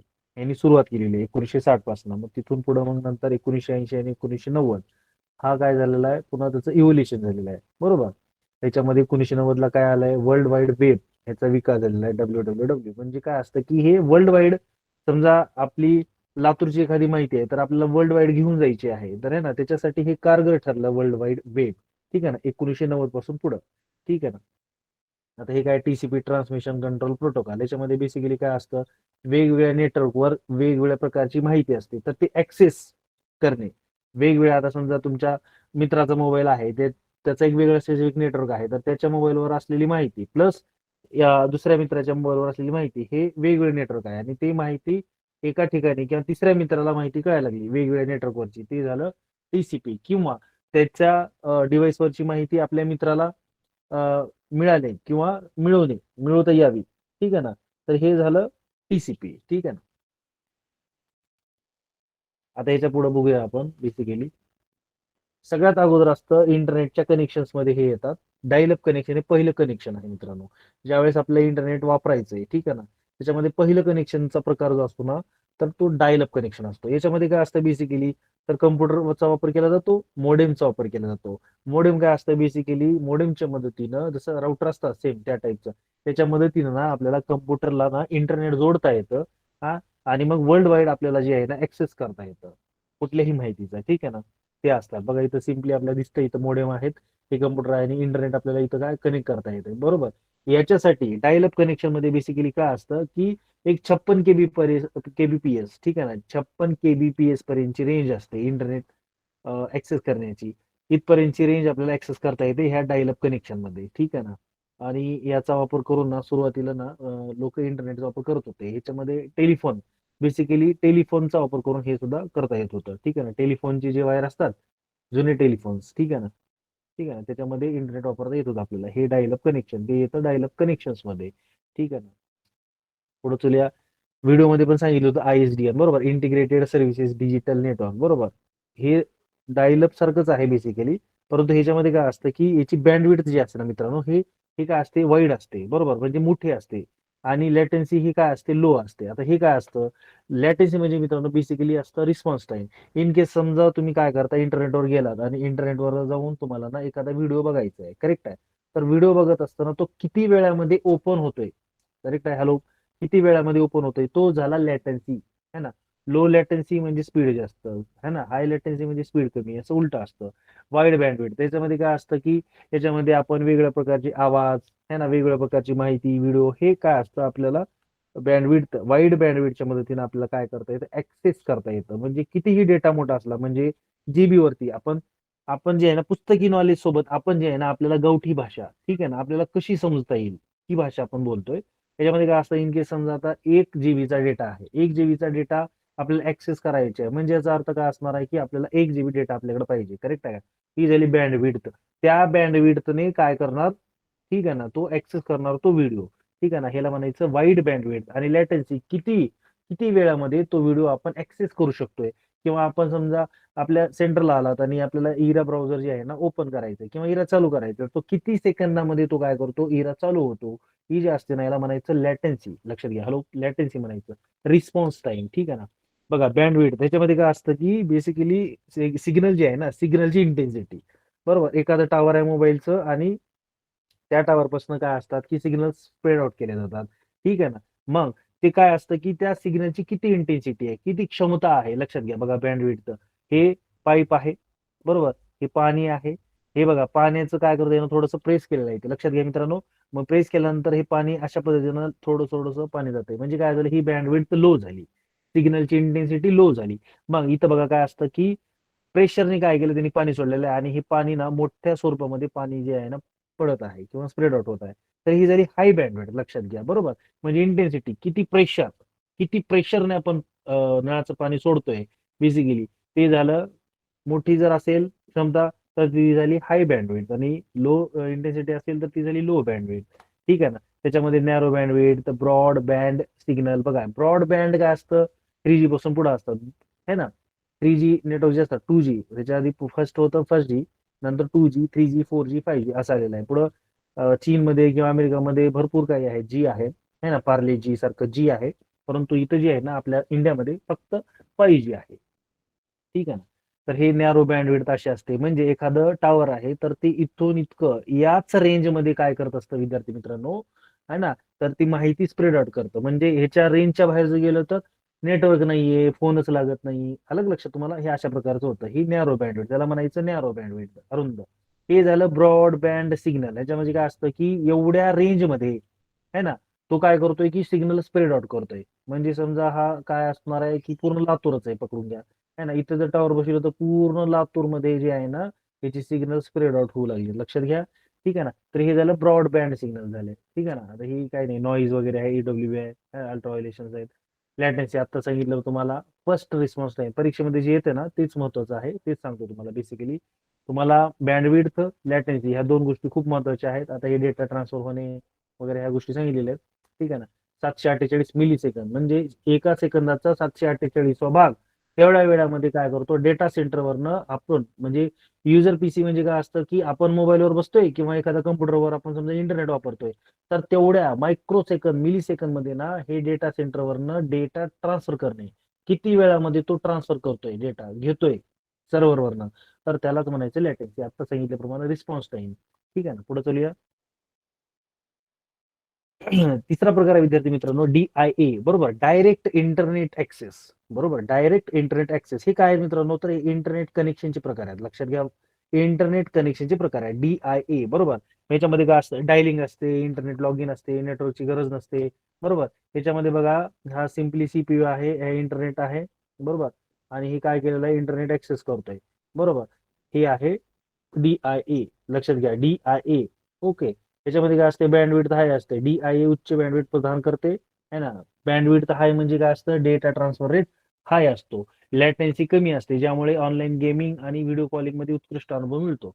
म्हणजे आता हे गेमिंगचे सांगितले, तुमच्यासाठी सांगितलेलं आहे खास. ठीक आहे ना. म्हणजे कमी लॅटेन्सी असली याचा अर्थ काय असणार आहे की तुम्हाला गेम वगैरे खेळता येतात, स्पीड वगैरे जास्त आहे असं थोडक्यात. रिस्पॉन्स टाइम जास्त असणार आहे. DIA काय असतं, बेसिकली 1 जीबीपीएस पर्यंतची स्पीड असते, है ना. म्हणजे एका सेकंदाला 1 GB. येते लक्षात, इतकी स्पीड आपल्याला DIA ह्या नेटवर्क मध्ये मिळतं. हे सेम ॲज असतं, म्हणजे हायर आहे कशापेक्षा, ISDN पेक्षा. ISDN पेक्षा कशापेक्षा जास्त हायर आहे, है ना, डायल कनेक्शन पेक्षा. डायल कनेक्शन मध्ये बेसिकली आपलं टेलिफोन असतात ना, टेलिफोन, जुने टेलिफोन, त्याच्या मदतीनं ना इंटरनेटचा वापर केला जात होता. ठीक आहे ना. त्याच्यामुळे त्याला काय म्हणतात, डायल अप कनेक्शन म्हणतात, है ना. त्याच्यानंतर ISDN आला, त्याच्यानंतर ऍडव्हान्स मध्ये आलं DIA आला. ठीक आहे ना. बेसिकली त्यानंतर आता ह्याच्यामध्ये बेसिकली जर परीक्षेत विचारलं तर तुम्हाला विचारू शकतात की हाय बँडविड्थ आणि लॅटन्सी कमी असणारं इंटरनेट कनेक्शन, तर DIA. हाय लॅटन्सी आणि सॉरी, कमी लॅटन्सी आणि उच्च बँडविड्थ. ठीक आहे ना. हाय बँडविड्थ विचारलं तर हे सांगायचं, बेसिकली काही अडचण नाही. DSL, digital subscriber line. आता बेसिकली मित्रांनो काय असतं, DSL हे जे असतं ना, हे आपलं 3G 4G जे असतं ना त्याच प्रकारचं आहे, किंवा त्यालाच आपण म्हणतो DSL. ठीक आहे ना. ह्याच्यामध्ये काय असतं, तर ट्रान्सफर रेट जो असतो ना, डेटा ऍक्सेस करणे, म्हणजे बेसिकली इंटरनेट आपण का वापरतोय, है ना. इन केस समजा आपण एखादा व्हिडिओ बघतोय, तर आपल्याला व्यवस्थित चालावा तो व्हिडिओ, इंटरनेट व्यवस्थित वापरता है ना. त्याच्यामुळे आपण तो स्पीड वापरतोय किंवा तो इंटरनेट कनेक्शन वापरतोय. 4G घेण्याचं कारण काय असणार आहे, त्याच्यामध्ये इंटरनेट जे आहे ना स्पीड चांगली आहे. आपण जो व्हिडिओ बघतोय किंवा जे गाणे ऐकतोय, व्यवस्थित बफरिंग न होता, न अडकता आपल्याला ते ऐकायला येते. करेक्ट आहे, म्हणून ते आपण ते वापरतोय. DSL सेम आहे. DSL काय, ब्रॉडबँड कनेक्शन आहे. ठीक आहे ना.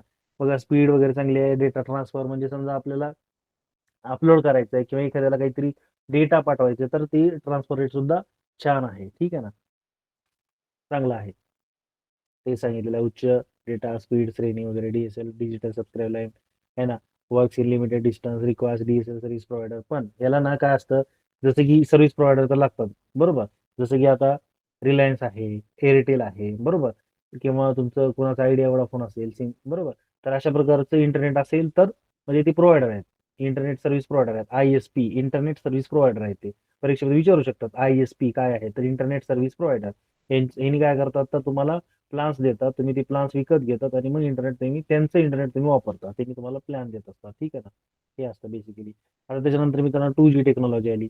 ठीक आहे ना, 2G टेक्नॉलॉजीमध्ये काय असतं बेसिकली बघा, हे सेकंड जनरेशन म्हणतात त्याला. परीक्षेमध्ये विचारलं तर तुम्ही सांगायचं की सेकंड जनरेशन आहे बरोबर. त्याच्यामध्ये short message service, MMS multimedia message service आहे ना. म्हणजे हे ज्यावेळेस आलं ना त्यावेळेस SMS आपल्यासाठी नवीन होतं मित्रांनो. आता व्हॉट्सअप वगैरे आपण वापरतोय तर आपल्याला वाटतं की हे काय आहे, खूप जुनं सांगायला लागलं. पण ज्यावेळेस हे आलं होतं, ठीक आहे ना, हे खूप नवीन होतं. जसं की आता AIचा बूम आहे है ना, AI नवीन आहे सगळ्यांना. तर काय आलंय तर खूप खूप आपल्याला छान वाटायला लागले की अरे सगळ्या गोष्टी आपल्याला विदिन सेकंड होऊ लागल्यात आणि खूप फास्ट व्हायला लागलं. तर असंच त्यावेळेस तसंच होतं. SMS आपल्याला समजा एखादा आपल्याला खूप फोन करायला लागला तर आपल्याला मेसेज कट केलाय आणि परत त्याला मेसेज पाठवायचे, I am busy, call me later, I will call you back. ठीक आहे ना. तर मग हे असं न करता आपल्याला पहिलं काय करावं लागायचं, डायल अप कनेक्शन मध्ये किंवा आयटी मध्ये फोन उचलावा लागायचा. हा दादा बोल, हा भाऊ बोल, ठीक आहे ना, मी कामात आहे रे, नंतर कॉल कर मला, किंवा मग फोन कट करणे, हे अशा गोष्टी होत्या. ठीक आहे ना. पण त्याच्यामुळे काय झालं की तर मेसेज करणे वगैरे, किंवा मग समजा आपण एक शॉर्ट एक एक 10 सेकंदाचा 20 सेकंदाचा एक व्हिडिओ बनवणे आणि तो समोरच्याला पाठवणे. जसं की आता समजा वाढदिवस आहे तर तो क्षण आपल्याला एखाद्याला शेअर करायचा आहे. तोपर्यंत आपल्याकडनं व्हॉट्सअप वगैरे नव्हतं. ठीक आहे ना. तर मग आपण काय करणार, फोटो क्लिक करणार किंवा व्हिडिओ क्लिक करणार आणि तो पाठवणार. 10 सेकंद, 5 सेकंद, 20 सेकंद समथिंग. तर तो MMS मध्ये जाणार तो. ठीक आहे ना. बघा GPRS general packet radio service, हे सुद्धा तुम्ही हा व्हिडिओ जे आहे ना तो नंतर बघा एकदा परत.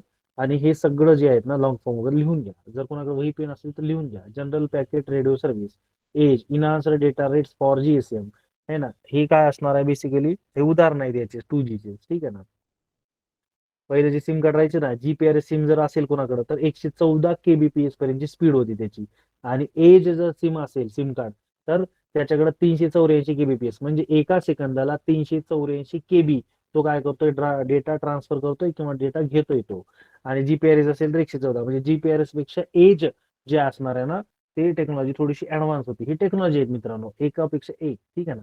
आता तुमच्याकडे मोबाईल असेल विवो, सॅमसंग, रेडमी, ठीक आहे ना, पुढच्या वर्षी नवीन येतात मोबाईल है ना. म्हणजे तुमचा मोबाईल खराब झाला की नाही झाला है ना, त्याच्यामध्ये थोडंसं कमी होतं. आणि पुढच्या मोबाईलमध्ये जी काय असणार आहे थोडंसं नवीन ऍडव्हान्स गोष्टी त्यांनी टाकलेल्या असणार आहेत. स्क्रीन साईज मोठी देणार, ऑडिओ मोठा देणार, चांगला देणार है ना, व्हॉल्यूम वगैरे, किंवा एखादं नवीन फीचर देणार है ना. हे ऍडव्हान्स असतं. म्हणजे तुमचा मोबाईल खराब आहे असं नाही है ना. GPRS पण छान होतं, 114 म्हणजे स्पीड त्यावेळेस खूप होती. त्याच्यानंतर एज आला, त्याच्यापेक्षा ऍडव्हान्स आलं. ठीक आहे ना, अशा प्रकारचं. पुढे चलूया 3G. मग नंतर काय आलं मित्रांनो, 3G आलं, थर्ड जनरेशन आलं. ठीक आहे ना. मग याच्यामध्ये काय झालं, थोडंसं आणखी स्पीड थोडीशी फास्ट व्हायला सुरू झाली. याच्यामध्ये स्पीड काय होती बघा, जवळपास है ना 2 MBps होती, 2 MBps है ना. UMTS universal mobile telecommunication system, HSPS. ह्याच्यामध्ये पण दोन होते, GPRS आणि एज जसं होतं 2G मध्ये. ह्याच्यामध्ये पण UMTS आणि HSP असं होतं, हाय स्पीड पॅकेट ऍक्सेस. तर हे त्याच्यात दोन स्पीड आहेत मित्रांनो है ना. MB 42 MB म्हणतो मी, HSP म्हणजे 42 MB एका सेकंदाला. हे आता 4G पण देत नाही, म्हणतात पण देत नसतं तेवढं. UMTS 2 MBps. ठीक आहे ना. ही टेक्नॉलॉजी आली है ना. पहिलं काय आलं, डायल अप कनेक्शन आले, ISDN आले है ना. पुन्हा नंतर मग पुढे एक एक टेक्नॉलॉजी आहे ना मित्रांनो वाढत गेली. पुन्हा 5G म्हणजे तेच असतं डायल अप कनेक्शन वगैरे. ठीक आहे ना. आणि नंतर मग हे 2G आलं, 2G नंतर मग 3G आलं, 3G नंतर मग आता आपण बघतोय 4G. ठीक आहे ना. हे 4G बघतोय बरोबर.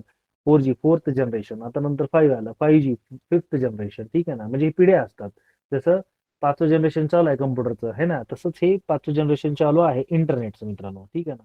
मग तेच सेम इंटरनेटमध्ये तुम्हाला काय असतं, डेटा ट्रान्सफर रेट वाढतो, स्पीड वाढते, कमी होते है ना. ह्या सगळ्या गोष्टी तेच असतात. मी गेम खेळायला येतात. मग याच्यामध्ये LTE असतं, लक्षात घ्या काय असतं, LTE असतं, लॉंग टर्म इव्होल्युशन. ठीक आहे ना. मग याची स्पीड ना 100 MBps गेली. त्याच्यामध्ये कसं होतं बघा, 3G मध्ये 42 MBps पर्यंत होतं. HSPA मध्ये, HSPA long form high speed packet access. EMTS मध्ये 2 MBps. पुढे गेलो 2G मध्ये GPRS है ना 114, एज मध्ये 384. General packet radio service, EDGE enhanced data rates for GSM evolution, ठीक आहे ना. त्याच्यानंतर वरती वरती गेलोय आपण तर हे 5 ते 100 पी, ठीक आहे ना. डीएसएल हेच आहे, डीएसएल म्हणजे डिजिटल सबस्क्राईब लाईन, म्हणजे आत्ताचं जे तुमचं ब्रॉडबँड कनेक्शन असतात ना ते असतात, ठीक आहे ना. कंडिशन म्हणतो तुम्ही, सॉरी, है ना, ब्रॉडबँड कनेक्शन, ठीक आहे ना. पुढे चलूया आपण. याच्यानंतर बॅक साईडला गेलो, DIA आलं, ठीक आहे ना. ह्याच्यामध्ये काय असतं, बँडविड्थ म्हणजे जास्त एरिया तो कव्हर करत होता, ठीक आहे ना. कमी लॅटन्सी होती, रिस्पॉन्स टाइम काय होता याचा कमी होता, ठीक आहे ना. 1 Gbps होता याच्यामध्ये मित्रांनो, ठीक आहे, 1 Gbps, ठीक आहे ना. त्याच्यामध्ये पुढे जाऊया आपण, खाली जाऊया, ISDN असतं, ठीक आहे ना. लो लॅटन्सी, आता याच्यामध्ये काय असतं, लॅटन्सी किती होती, त्यामध्ये पण कमीच लॅटन्सी आहे, लॅटन्सी कमीच पाहिजे है ना, म्हणजे रिस्पॉन्स टाइम जास्त असतो, ठीक आहे ना. बघा 64 Kbps, ठीक आहे ना. मग 64 वरनं पुढं पुढं पुढं ते वाढत गेले मित्रांनो, ISDN, ठीक आहे ना. Dial up, ISDN, DIA, DSL चौथा प्रकार, 2G, 3G, 4G आणि हे 5G आले मित्रांनो, ठीक आहे ना. 5G तंत्रज्ञान, 5th जनरेशन, ठीक आहे ना. लॅटन्सी कमीच असणार आहे, बरोबर, म्हणजे स्पीड काय असते है ना, रिस्पॉन्स टाइम जास्त असतो, लक्षात घ्या, उलटा आहे ना हे, लॅटन्सी कमी, स्पीड किंवा रिस्पॉन्स टाइम जास्त असणार आहे. आणि डेटा ट्रान्सफर ही गती तर जास्त पाहिजे, ती आहे IoT, आहे ना, इंटरनेट ऑफ थिंग्स, ठीक आहे ना. त्याच्यावर एक कोर्स आहे मित्रांनो आपल्याकडे, ठीक आहे ना. इंटरनेट ऑफ थिंग्स, आपण वेगवेगळ्या गोष्टी आपण बनवू शकतो, सुका कचरा, ओला कचरा, है ना, हे आपल्याला काय करायचंय, आपल्याला डिस्ट्रीब्यूट करायचंय किंवा आपल्याला याच्यामध्ये बायफर्केशन करायचंय, वेगवेगळं करायचंय. हे उदाहरण झालं. इन केस समजा आपल्याला फॅन बनवायचे, परंतु आपल्या मोबाईलवरून तो ऑपरेट करावा, एसी आपल्या मोबाईलवरून ऑपरेट करता येऊ, ठीक आहे ना.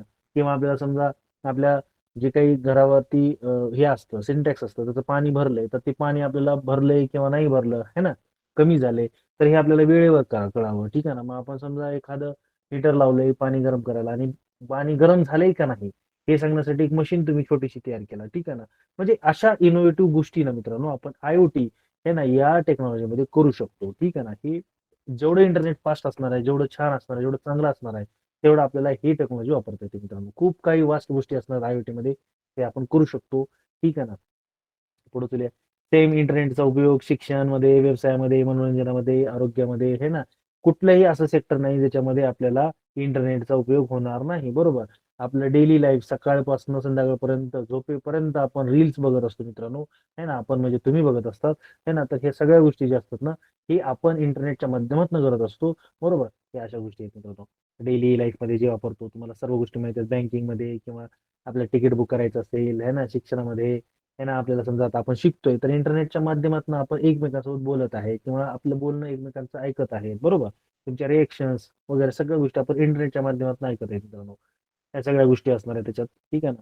हे हे पूर्ण इंटरनेटचं आहे. सुरुवातीला मी तुम्हाला आपला नेट पासून सांगितलं, 1960-80 वगैरे सगळ्या गोष्टी, आणि तिथून सुरुवात झाली. बेसिकली याचा वापर जो होता मिलिटरीसाठी करण्यात आलेला होता, है ना, की त्यांचे सैनिक कुठे लपलेले आहेत किंवा एकमेकांसोबत कनेक्ट करता यावं म्हणून याचा वापर त्यावेळेस केला गेला होता. आपण व्हिडिओमध्ये पण बघितलं की मग कसं भारतात आलं, है ना. मग BSNL न पहिलं, त्याच्या अगोदर VSNL होतं, त्याच्यानंतर मग ISDN टेक्नॉलॉजी आली, DIA टेक्नॉलॉजी आली, 2G, 3G, 4G, 5G पर्यंत आलं. मग मुकेश अंबानी जिओ लॉन्च केल्यानंतरचा काय फरक पडला, बरोबर. काय फरक पडला, तर मग जेवढे रेट्स हाय प्राइसिंग मध्ये होते, मग ते काय झाले, कमी रेट मध्ये आले, कारण जिओ फ्री दिलं होतं 1 वर्षभर, है ना. मग बाकी सगळ्या कंपनीने मग काय केले की इंटरनेटच्या रेट्स कमी केलेल्या होत्या, है ना. मग त्याचा परिणाम काय झाला, पुढे चलो मग सगळे जास्तीत जास्त लोक इंटरनेट वापरायला सुरू केले. मग 2020 त्याच्यामध्ये काय झालं, कोरोना आला. मग कोरोनामध्ये सगळं बंद पडलं, घरातनं बाहेर जायला येत नव्हतं.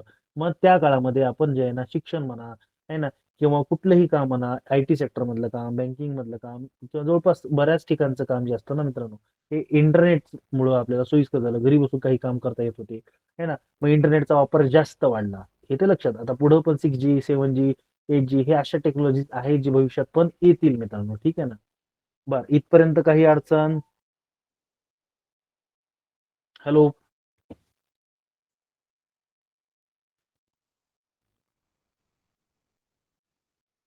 ठीक आहे, काही अडचण नाही याचा अर्थ, बरोबर. ठीक आहे. मग मी तुम्हाला ना काही लिंक्स वगैरे पाठवल्या होत्या, सेकंडरी स्टोरेज वगैरे, काही नोट्स वगैरे करायला सांगितली होती पाठीमागं पण.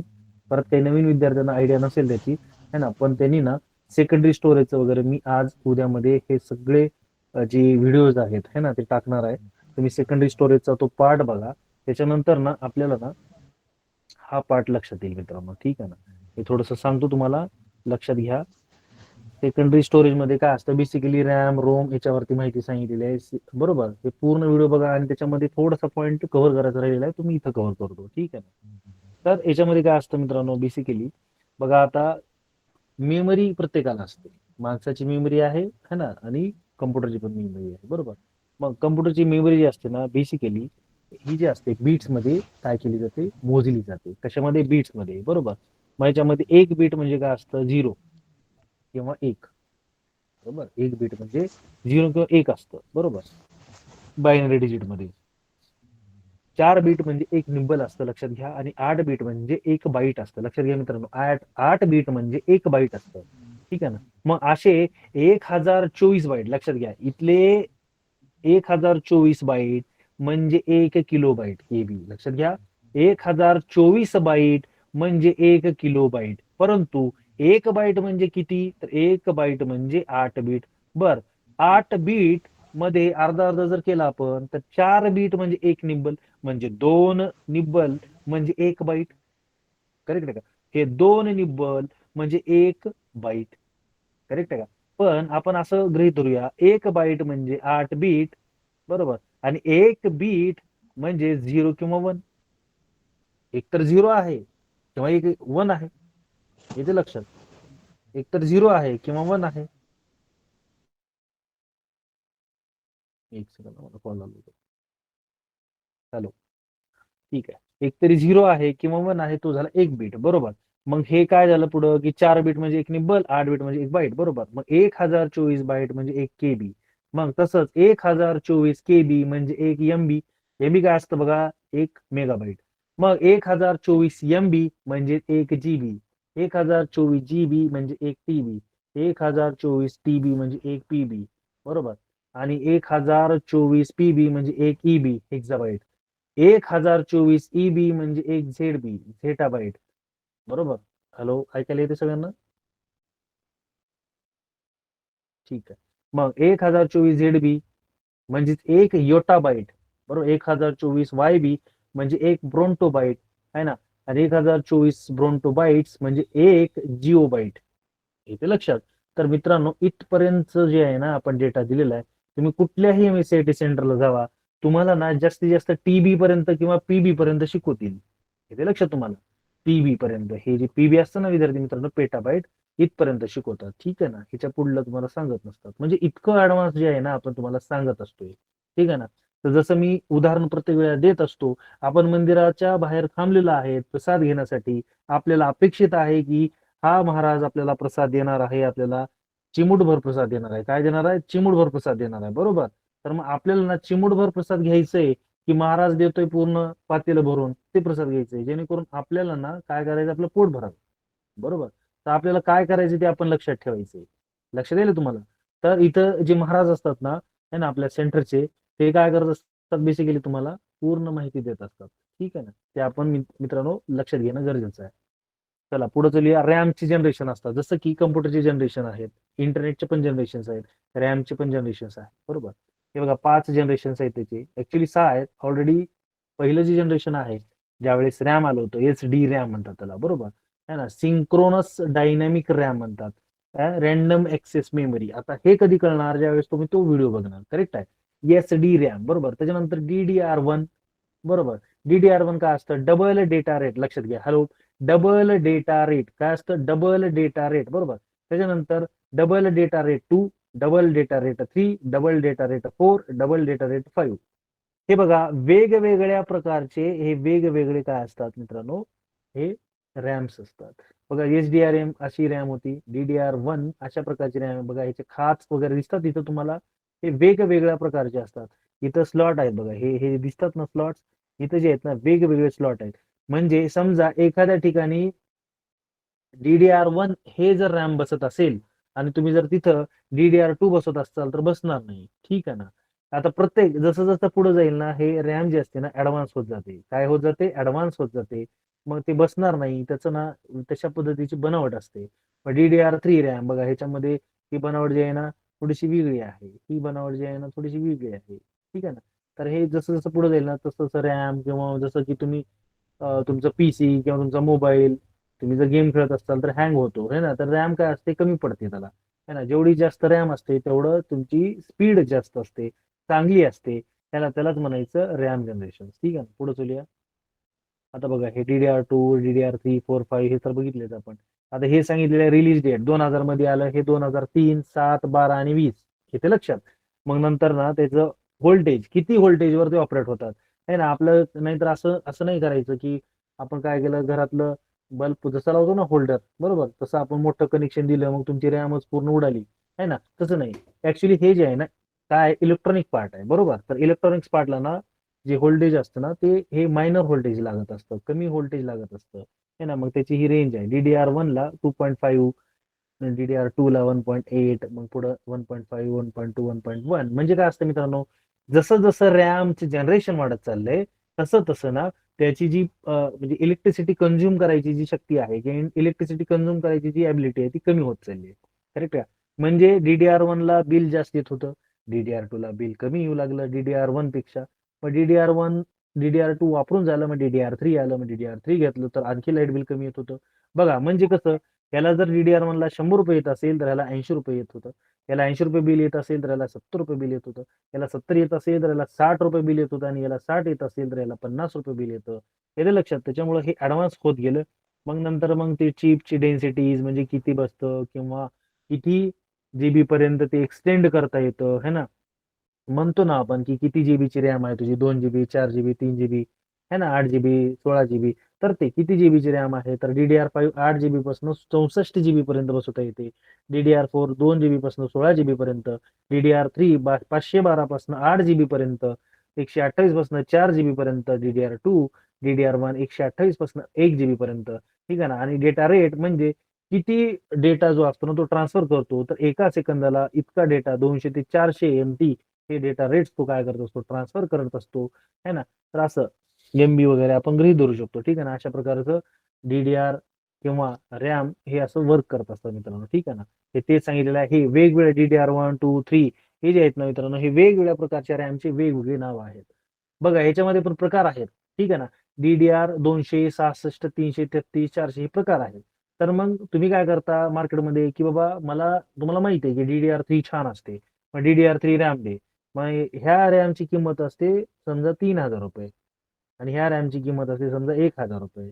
ठीक आहे ना. मग तुम्ही काय करता, 3000 रुपये किंमत आहे त्यांनी सांगितलं तुम्हाला, मग तुम्ही काय करता, DDR3 आहे ना, हो DDR3 आहे सर, घेऊन जावा. मग तुम्हाला हेही देतात, DDR3 800 देतं है ना. ह्याच्यामध्ये काय प्रॉब्लेम आहे, त्याच्यामध्ये असा प्रॉब्लेम आहे की एका सेकंदाला 6400 MB तो काय करतो, देवाणघेवाण करतो. 6400 MB एका सेकंदाला, इतकं फास्ट आहे ते है ना. परंतु ह्याच्यापेक्षा फास्ट 12800 MB असणार आहे, आणि त्याची किंमत 3000 आहे. पण तुम्हाला तो 3000 म्हणून तो 1000 वालाच देतोय. ठीक आहे ना. तर हे सुद्धा होऊ शकतं मित्रांनो. जे विद्यार्थी आहे सध्याला त्यांच्या खूप लक्षात येते है ना. मी याची रेकॉर्डिंग वगैरे प्रोव्हाइड करणारच आहे, पण विश्वास असा आहे की विद्यार्थी रेकॉर्डिंग बघत नाहीत. ठीक आहे ना. ठीक आहे, असं पण काही विद्यार्थी आहेत. तर जे बघतायत ना, खूप महत्वाचं आहे, लक्षात ठेवा. ह्यांना रिअल लाईफ मध्ये सुद्धा ना हे खूप कामाला येतं. ठीक आहे ना. पुढे चलूया. हे बघा मेगा ट्रान्सफर. ठीक आहे ना. Unit of data transfer, rate of RAM. ठीक आहे ना. आता SD रॅम, DDR1, 2, 3, 4 हे सगळ्यांचं त्यांनी काय केलेलं आहे, दिलेलं आहे. हे फ्रिक्वेन्सी असते मित्रांनो, हे व्होल्टेज असतं त्यांचं, मगाशी जे तुम्हाला सांगितलं मी. ठीक आहे ना. सेम तेच आहे. हे अशा प्रकारचं जे आहे ना मित्रांनो, हे रॅम किंवा रॅम बद्दलची माहिती होती. ठीक आहे ना. त्याच्यामध्ये साईज वगैरेचं पण मी तुम्हाला याच्यामध्ये पूर्ण डिटेल सांगितलेलं आहे. ठीक आहे ना. तसंच तुम्हाला तो जो व्हिडिओ आहे सेकंडरी स्टोरेजचा, तो पण व्हिडिओ बघायचा. त्याच्यामध्ये CD, DVD आहे ना, बऱ्याच गोष्टी सांगितलेल्या आहेत. तुम्ही ते बघा, त्याच्यावरती नोट्स बनवा. ठीक आहे ना. थेअरीच्या नोट्स ऍक्च्युली तुम्ही बनवणं खूप गरजेचं असतं. ठीक आहे ना. पुढे चलूया. आपण थोडासा पार्ट जे आहे ना मदरबोर्डचा घेणार आहेत. मदरबोर्ड. ठीक आहे ना. ये रहा हमारा मदरबोर्ड। अब मैं आपको बताने वाला हूँ कि मदरबोर्ड में कौन सा कंपोनेंट कहाँ पे लगेगा और इनका बेसिकली क्या यूज़ है। तो दोस्तों सबसे पहला जो कंपोनेंट आता है जिसका नाम है CPU। यहाँ पर आप देख सकते हैं व्हाइट कलर का एक स्क्वायर में बना हुआ बोर्ड है जिसके अंदर आप अपना CPU ऐड करते हैं, जैसे कि डुअल कोर हो गया, i3 हो गया, i5 होगा, i7 हो गया, ये सारे प्रोसेसर हो गए। तो अगर आपको प्रोसेसर ऐड करना है तो बेसिकली आप CPU के अंदर यहाँ पर ऐड कर सकते हैं। इसके बाद जो नेक्स्ट कंपोनेंट आता है जिसका नाम है माउस। दोस्तों अगर आप अपने अपने मदरबोर्ड में माउस ऐड करना चाहते हैं तो ऐसे में आप इस पोर्ट के अंदर जो भी ग्रीन कलर का पोर्ट दिखाई दे रहा है आप यहाँ पे अपने माउस को ऐड कर सकते हैं। तो बेसिकली इसका यूज यही है कि आप इससे अपने माउस को कनेक्ट कर सकते हैं। इसके बाद जो नेक्स्ट कंपोनेंट आता है जिसका नाम है कीबोर्ड। जी दोस्तों, अगर आपको अपने मदरबोर्ड में कीबोर्ड को ऐड करना है तो ऐसे में आप एक पर्पल कलर का पोर्ट होगा तो उसमें आप अपने कीबोर्ड को कनेक्ट कर सकते हैं। इसके बाद जो नेक्स्ट पोर्ट आता है जिसका नाम है सीरियल पोर्ट। जी दोस्तों, अगर आप अपने मदरबोर्ड में किसी भी तरह का VGA पोर्ट ऐड करना चाहते हैं, फॉर एग्जांपल मान लीजिए आप अपने कंप्यूटर के स्क्रीन को दूसरे बड़े स्क्रीन में या फिर LCD में शेयर करना चाहते हैं, या फिर आप अपने मदरबोर्ड को यानी कंप्यूटर को एक प्रोजेक्टर से कनेक्ट करना चाहते हैं, तो ये सब बेसिकली आप VGA पोर्ट की मदद से आसानी से कर सकते हैं। इसके बाद जो नेक्स्ट पोर्ट आता है जिसका नाम है पैरेलल पोर्ट। जी दोस्तों, ये पोर्ट बहुत ही ज़्यादा इंपॉर्टेंट है।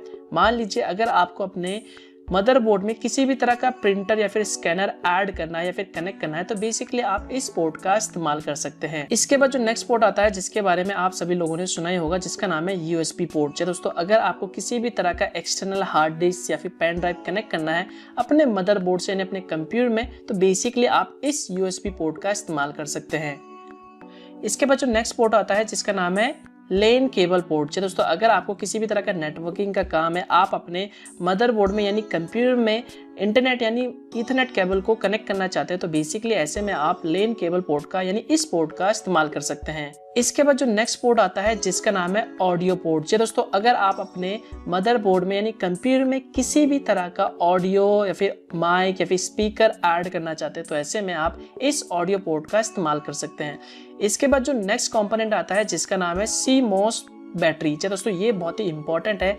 इसका बेसिकली क्या यूज़ है, अगर आपके कंप्यूटर में जो भी टाइम या फिर डेट अपडेट होता है तो बेसिकली यही CMOS बैटरी की वजह से ही होता है। इसके बाद जो नेक्स्ट पोर्ट आता है जिसका नाम है फ्लॉपी पोर्ट। जी दोस्तों, अगर आपको अपने मदरबोर्ड में किसी भी तरह का फ्लॉपी ऐड करना है तो बेसिकली आप इस पोर्ट का इस्तेमाल कर सकते हैं। लेकिन आजकल के जितने भी मदरबोर्ड होते हैं उनमें फ्लॉपी का कोई इस्तेमाल नहीं है तो बेसिकली इस पोर्ट को आजकल के मदरबोर्ड से हटा दिया गया है। इसके बाद जो नेक्स्ट पोर्ट आता है जिसका नाम है PCI स्लॉट। जी दोस्तों, अगर आपको किसी भी तरह का अपने मदरबोर्ड में एक्स्ट्रा मॉडेम, नेटवर्क, हार्डवेयर या फिर साउंड कार्ड या फिर वीडियो कार्ड ऐड करना है तो बेसिकली ऐसे कंडीशन में आप PCI स्लॉट का इस्तेमाल कर सकते हैं। तो यहाँ पर आपको जितने भी ये व्हाइट स्लॉट दिखाई दे रहे हैं ये बेसिकली PCI स्लॉट है। तो यहाँ पर आप अपने एक्स्ट्रा मॉडेम, वीडियो कार्ड या फिर साउंड कार्ड को ऐड कर सकते हैं। इसके बाद जो नेक्स्ट स्लॉट आता है जिसका नाम है AGP स्लॉट। जी दोस्तों, अगर आपके कंप्यूटर में आप हाई डेफिनेशन गेम खेलते हैं और ऐसे में आप एक्स्ट्रा ग्राफिक कार्ड को ऐड करना चाहते हैं तो ऐसे में आप AGP स्लॉट का इस्तेमाल कर सकते हैं और यहाँ पर अपने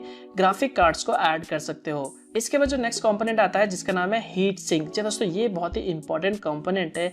इसका बेसिकली क्या यूज है, मान लीजिए अगर आपकी CPU में यानी मदरबोर्ड में किसी भी तरह का हीट होता है या फिर अनवांटेड हीट आता है तो ऐसे में हीट सिंक बेसिकली उन हीट को अब्सॉर्ब कर देता है यानी कम कर देता है। तो बेसिकली हीट सिंक का यही इस्तेमाल है। इसके बाद जो नेक्स्ट स्लॉट आता है जिसका नाम है रैम स्लॉट। जी दोस्तों, अगर आपको अपने मदरबोर्ड में किसी भी तरह का रैम ऐड करना है तो बेसिकली ऐसे में आप इस रैम स्लॉट का इस्तेमाल कर सकते हैं। तो यहाँ पर ही आपको अपना रैम ऐड करना होता है यानी कनेक्ट करना होता है।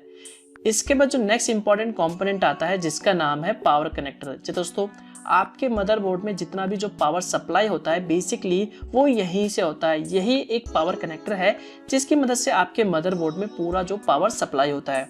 तो दोस्तों, ये थे मदरबोर्ड में जितने भी कंपोनेंट्स थे उनका बेसिकली यूज और उन्हें आप कहां पे कनेक्ट कर सकते हैं।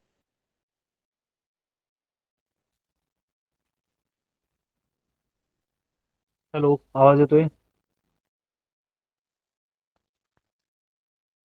ठीक आहे. बेसिकली आता याच्यामध्ये आपण पूर्ण बघितलेलं आहे की CPU मध्ये हे काय काय असतं है ना, कशा कशा प्रकारचे कंपोनंट असतात. ठीक आहे ना, हे सगळ्या गोष्टी आपण बघितल्या.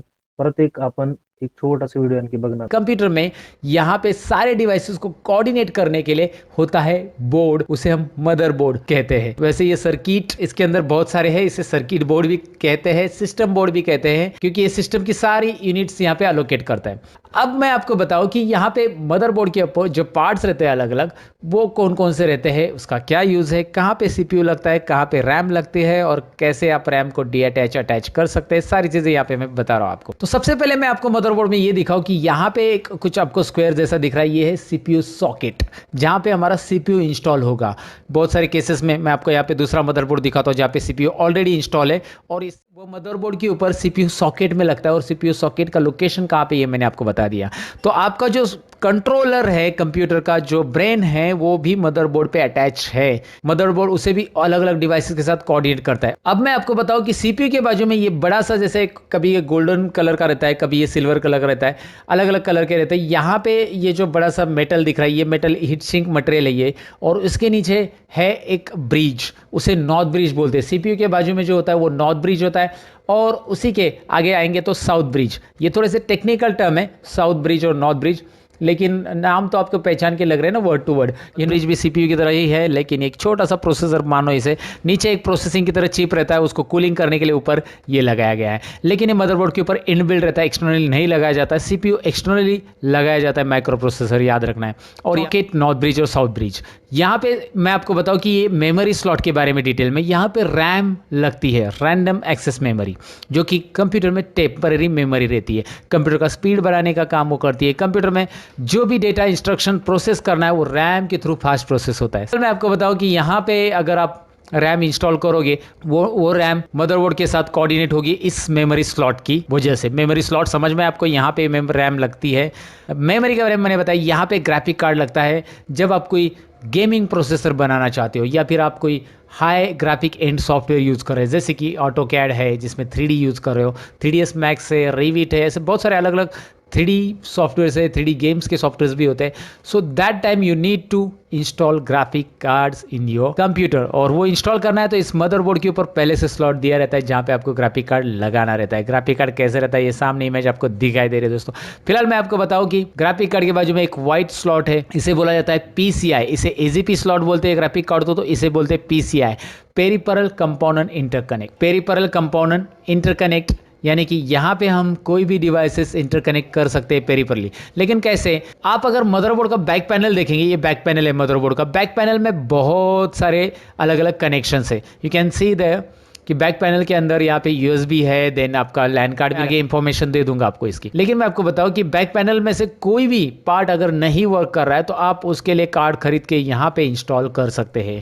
जी हाँ, साउंड कार्ड मिलता है, नेटवर्क इंटरफेस कार्ड मिलता है, NIC कार्ड, या फिर USB कार्ड भी मिलता है, VGA का भी अलग सा कार्ड मिलता है डिस्प्ले के लिए। तो वो यहाँ पे इंस्टॉल करके आप एक्सटर्नली उसे कनेक्ट कर सकते हैं। Peripheral component interconnect, PCI slot. Okay, इतना ही मैं इसके बारे में बताना चाहूँगा। जो स्लॉट दिखाई दे रहे हैं 1 2, और यहाँ पे आपको 2 और दिखाई दे रहे हैं। तो कभी कभी मदरबोर्ड पे 4 रहते हैं, कभी मदरबोर्ड पे 2 रहते हैं, तो इसे SATA स्लॉट बोलते हैं। SATA स्लॉट में हम SATA हार्ड डिस्क कनेक्ट करेंगे, या कनेक्ट किया जा सकता है SATA केबल के जरिए। यहाँ पे कोई भी स्लॉट में आप उसे लगा सकते हैं, एक हार्ड डिस्क या DVD राइटर भी आप यहाँ पे कनेक्ट कर सकते हैं। आपका SATA DVD राइटर कनेक्टेड होगा जिससे SATA केबल रहेगी। अगर वो पुराना मदरबोर्ड है तो उसमें SATA नहीं रहता है, ID ही रहता है। आपका मदरबोर्ड पुराना है तो यहाँ पे एक ID का एग्जाम्पल दिया है, integrated drive electronic. Integrated drive electronics में 40 पिंस कनेक्शन था, यहाँ पे SATA उसे रिप्लेस करके 7 पिंस में डेटा टेक केबल बना चुका है। तो ID तो अभी बंद हो गया फिलहाल, तो ID स्लॉट आपको नए मदरबोर्ड में देखने नहीं मिलेंगे। तो आगे मैं आपको बताऊं, यहाँ पे आपको कुछ पिंस दिखाई दे रहे हैं, नीडल्स दिखाई दे रहे हैं, इसे हम हेडर्स भी बोल सकते हैं। तो ये जो पिंस है इसमें फ्रंट पैनल रहता है। फ्रंट पैनल जो होता है, आगे आपके स्टार्ट बटन, रिस्टार्ट बटन, या फिर हार्ड डिस्क LED या पावर LED, ये चारों का मिलके होता है फ्रंट पैनल। इसे फ्रंट पैनल बोलते हैं, जो कि आगे के केबल से यहाँ पे कनेक्ट होती है CPU का फ्रंट पैनल। और CPU के फ्रंट पैनल में जो USB लगते हैं वो यहाँ पे कनेक्ट होते हैं, जो कि आपको यहाँ पे दिखाई दे रहे हैं USB के लिए कनेक्शन से। यहाँ पे USB और ऑडियो ऐसे 2 अलग अलग प्रकार के रहते हैं। अब इसमें ऑडियो कैसे पहचानेंगे और USB कैसे? जहाँ पे आपको 10th नंबर की पिन एम्प्टी दिखती है वो USB रहती है, और जहाँ पे आपको जिस इसमें नीडल्स में या जिस हेडर्स में 9th नंबर की पिन एम्प्टी रहती है वो हेडर्स, या उसे उन पिंस को ग्रुप को ऑडियो, फ्रंट ऑडियो बोला जाता है। और फ्रंट USB क्या है मैंने आपको बता दिया। अब आपको यहाँ पे मदरबोर्ड के ऊपर आना है। यहाँ पे मदरबोर्ड के ऊपर जितने भी डिवाइसेस कनेक्ट होने वाले हैं उन सबको पावर देने का काम मतलब यहाँ पे SMPS के जरिए होता है। कंप्यूटर में फादरबोर्ड नहीं रहता है, लेकिन पावर सप्लाई रहता है, जो पावर देता है उसी को हम फादरबोर्ड बोल सकते हैं। ये मेरा कंसेप्ट है, ऐसा डिफाइन नहीं किया किसी ने, नहीं तो आप बोलोगे यार SMPS है, पावर सप्लाई मतलब फादरबोर्ड। ऐसा नहीं है, कंप्यूटर को पूरा पावर देने वाला यानी फादरबोर्ड हो सकता है। सो आप देख लेना, वो आपको फादरबोर्ड बोल रहा है, बोलिए पावर सप्लाई बोलिए। पावर सप्लाई का यहाँ पे ATX पावर कनेक्टर लगता है, ATX 24 पिन पावर कनेक्टर से यहाँ पे रखता है। और यहाँ पे और एक पिन आपको दिखाई दे रही है जिसका लोकेशन अलग अलग जगह पे रहता है। ये यहाँ पे CPU के बाजू में ये कभी कभी होता है, ये है 12 वोल्ट पावर कनेक्टर यहाँ पे लगता है। 12 वोल्ट पावर कनेक्टर यानी येलो और ब्लैक पिन इसमें लगती है। ब्लैक तो अर्थिंग रहती है, येलो 12 वोल्ट पावर कनेक्टर रहता है। तो ये मैंने आपको बताया पावर सप्लाई मदरबोर्ड पे कहाँ पे एसएमपीएस से कैसे आता है, कहाँ पे लगा जाता है। अच्छा, यहाँ पे आपको एक बैटरी दिखाई दे रही है, CMOS बैटरी, जैसे घड़ी का सेल रहता है वैसे ये है। और ये CMOS complementary metal oxide semiconductor इसे बोलते हैं। CMOS बैटरी का काम होता है कि आपके कंप्यूटर में जो मदरबोर्ड है उसमें टाइम जनरेट करेगा। 3 साल तक इसकी वो लाइफ रहती है, उसके बाद आपको रिप्लेस करनी पड़ती है। ये ऑटोमेटिक रिचार्ज होती है वहाँ पे अंदर ही। CMOS complementary metal oxide semiconductor ये जो होता है आपका, जब आप कंप्यूटर स्टार्ट करते हो तो करंट टाइमिंग या करंट डेट बताने के लिए, हमेशा आप कंप्यूटर अभी शट डाउन करोगे जब भी चालू करोगे तो करंट डेट और टाइमिंग आ जाएगी, क्योंकि वो डेट एंड टाइम सेव करता है। CMOS बैटरी के साथ साथ मदरबोर्ड के ऊपर रहता है बायोस, जो कि अलग अलग कंपनी के रहते हैं। EMI बायोस रहता है, या अलग अलग कंपनी के होते हैं। बायोस का काम क्या होता है, एक ऐसी चिप रहती है जिसके अंदर मदरबोर्ड के पूरे ड्राइवर स्टोर रहते हैं। जी हाँ, मदरबोर्ड को चलाने के लिए ड्राइवर तो चाहिए। मदरबोर्ड को कीबोर्ड डायरेक्ट कनेक्ट कर सकते हैं, माउस डायरेक्ट कनेक्ट कर सकते हैं। तो कीबोर्ड माउस डायरेक्ट चालू होता है, उसके लिए कोई ड्राइवर हम इंस्टॉल नहीं करते, तो वो मदरबोर्ड में रोम में रहते हैं, बायोस में रहते हैं। बायोस को रोम भी बोला जाता है, रीड ओनली मेमोरी, जिसका मेमोरी कभी इरेज नहीं किया जाता। रैम में रैंडमली एक्सेस मेमोरी होता है जो इरेज होता रहता है, क्योंकि वहाँ पे मेमोरी टेम्पररी स्टोर रहती है रैम के अंदर, लेकिन रोम के अंदर परमानेंट स्टोर होती है। याद रखना, ये बायोस है। इसके बारे में आपको पता चला होगा, बायोस के बारे में बेसिक इनपुट आउटपुट सिस्टम, याद रखना फुल फॉर्म उसका, क्योंकि उसमें बेसिक इनपुट आउटपुट सिस्टम के सारे ड्राइवर्स रहते हैं। वो आपको डायरेक्टली कंप्यूटर चालू करने के बाद कीबोर्ड माउस कनेक्ट होने से पता चल जाते हैं।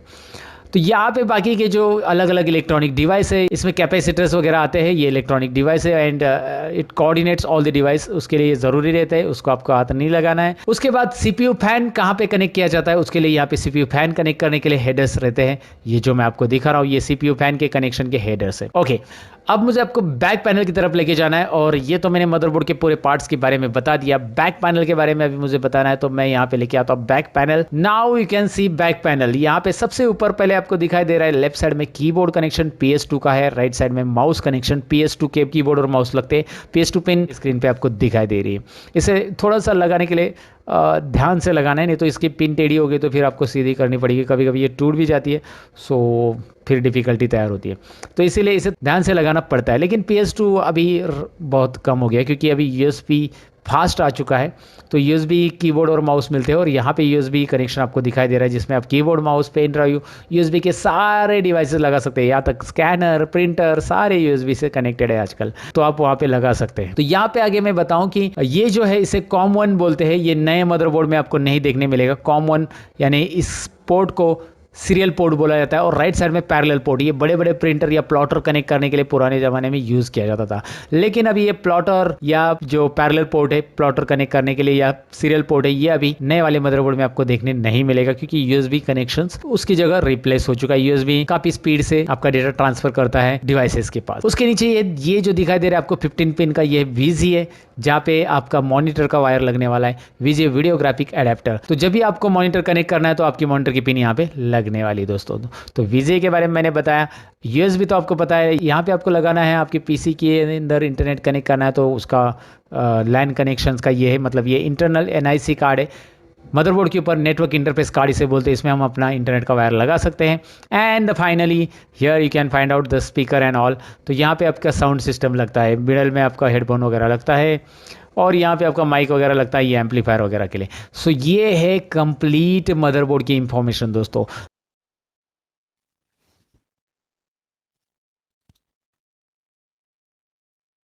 हॅलो, आवाज येतोय? बघा, बेसिकली फक्त एक 5 एक मिनिटं घेणार आहे मी, जास्त नाही आता, कारण पूर्ण लेक्चर झालेलं आहे. बरोबर, आपण पूर्ण इंटरनेट पण बघितलेलं आहे, इंटरनेटची ओरिजिन बघितलेली आहे, इंटरनेटच्या कनेक्शनचे टाईप बघितलेले आहेत, आणि आता आपण बघतोय सीपीयूचे मधले पार्ट्स, मदरबोर्डचे पार्ट्स वगैरे ते पण बघतोय आपण. बरोबर, आणि रॅम बद्दल थोडंसं डिस्कशन, त्याचं जनरेशन्स, हे सगळं आपण आता डिस्कस केलेलं आहे या लेक्चर्समध्ये. बरोबर, हे हा जे लेक्चर आहे ना, तुम्हाला म्हणजे बेसिकली MSCITचा शेवटचा चॅप्टर आहे हा, ठीक आहे ना. त्याच्यामध्ये सांगितल्याप्रमाणे हे जे आहे, हे पूर्ण काय असणार आहे, तुमचं हीट सिंक वगैरे असणार आहे. इन केस समजा तुम्हाला म्हणजे गरम वगैरे झालंय सगळ्या गोष्टी, तुमचं CPU वगैरे किंवा तुमचं मदरबोर्ड, तर ते थंड वगैरे करण्यासाठी कामाला येतं. हे पूर्ण तुम्हाला पिन्स वगैरे सांगितलेले आहे, सिरियल पोर्ट सांगितलेले आहे, VGA केबल सांगितलेले आहे, USB पोर्ट सांगितलेले आहे, ॲम्प्लिफायर वगैरे असेल ते सांगितलेलं आहे, बायोस हे जे काय असतं, इन केस समजा आता कसं असतं, तुम्हाला डिव्हाइस ड्रायव्हर नावाचं ऑपरेटिंग सिस्टीममध्ये किंवा सिस्टीम सॉफ्टवेअरमध्ये तुम्ही शिकलेलं आहे. बरोबर, डिव्हाइस ड्रायव्हर्स असतात है ना, जे सिस्टीम सॉफ्टवेअरचा प्रकार आहे. त्याच्यामध्ये काय असते, इन केस समजा तुम्हाला प्रिंटर कनेक्ट करायचं असेल है ना, तर इन केस तुम्हाला काय करायचं असतं की ड्रायव्हर्स त्याचे इन्स्टॉल करायचे असतात है ना, आणि मग ते प्रिंटर कनेक्ट केल्यानंतर तुम्ही प्रिंट वगैरे सोडू शकता. परंतु जर समजा तुम्हाला कीबोर्ड आणि माऊस कनेक्ट करायचा आहे, बेसिक है ना, बेसिक गोष्टी किंवा बेसिक डिव्हाइसेस कनेक्ट करायचे आहेत, तर तुम्हाला ना ड्रायव्हर्स इन्स्टॉल करायची गरज नाही. कारण हे बायो जे आहे, बेसिक इनपुट आउटपुट सिस्टीम, याच्यामध्ये काय असणार आहे, बेसिकली तुमचे पूर्ण ड्रायव्हर जे असणार आहेत ते याच्यामध्ये इन्स्टॉल्ड असतात, प्री इन्स्टॉल्ड असतात. ठीक आहे ना, हे खूप महत्वाचं आहे मित्रांनो. आणि हे पूर्ण व्हिडिओ जे आहे तुमच्या खूप महत्वाचा होता, कामाचा होता. बरोबर, ह्याच वाटलंच तर तुम्ही रेकॉर्डिंग वगैरे नंतर पण बघा. काही अडचण आली तर पुस्तक आहे, पुस्तक रेफर करा. प्लस MSCIT थेरी म्हणून आपण जे ऍप दिले त्या ऍपवर पण ह्याचं इंटरनेटवर काही मार्गदर्शन केलेलं आहे तुम्हाला, ते पण बघा वाटलंच तर. नोट्स बघा आपले MCQ टाइप्स. ठीक आहे ना, पुस्तक बघा आणि हे व्हिडिओज बघा. ठीक आहे ना, आणि परीक्षा व्यवस्थित पद्धतीने द्या. ठीक आहे. बरं, आतापर्यंत जे सांगितले त्याच्यावर काही अडचण, समथिंग?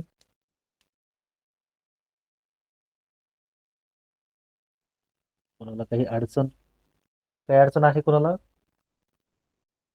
लक्षात आले सगळ्यांना?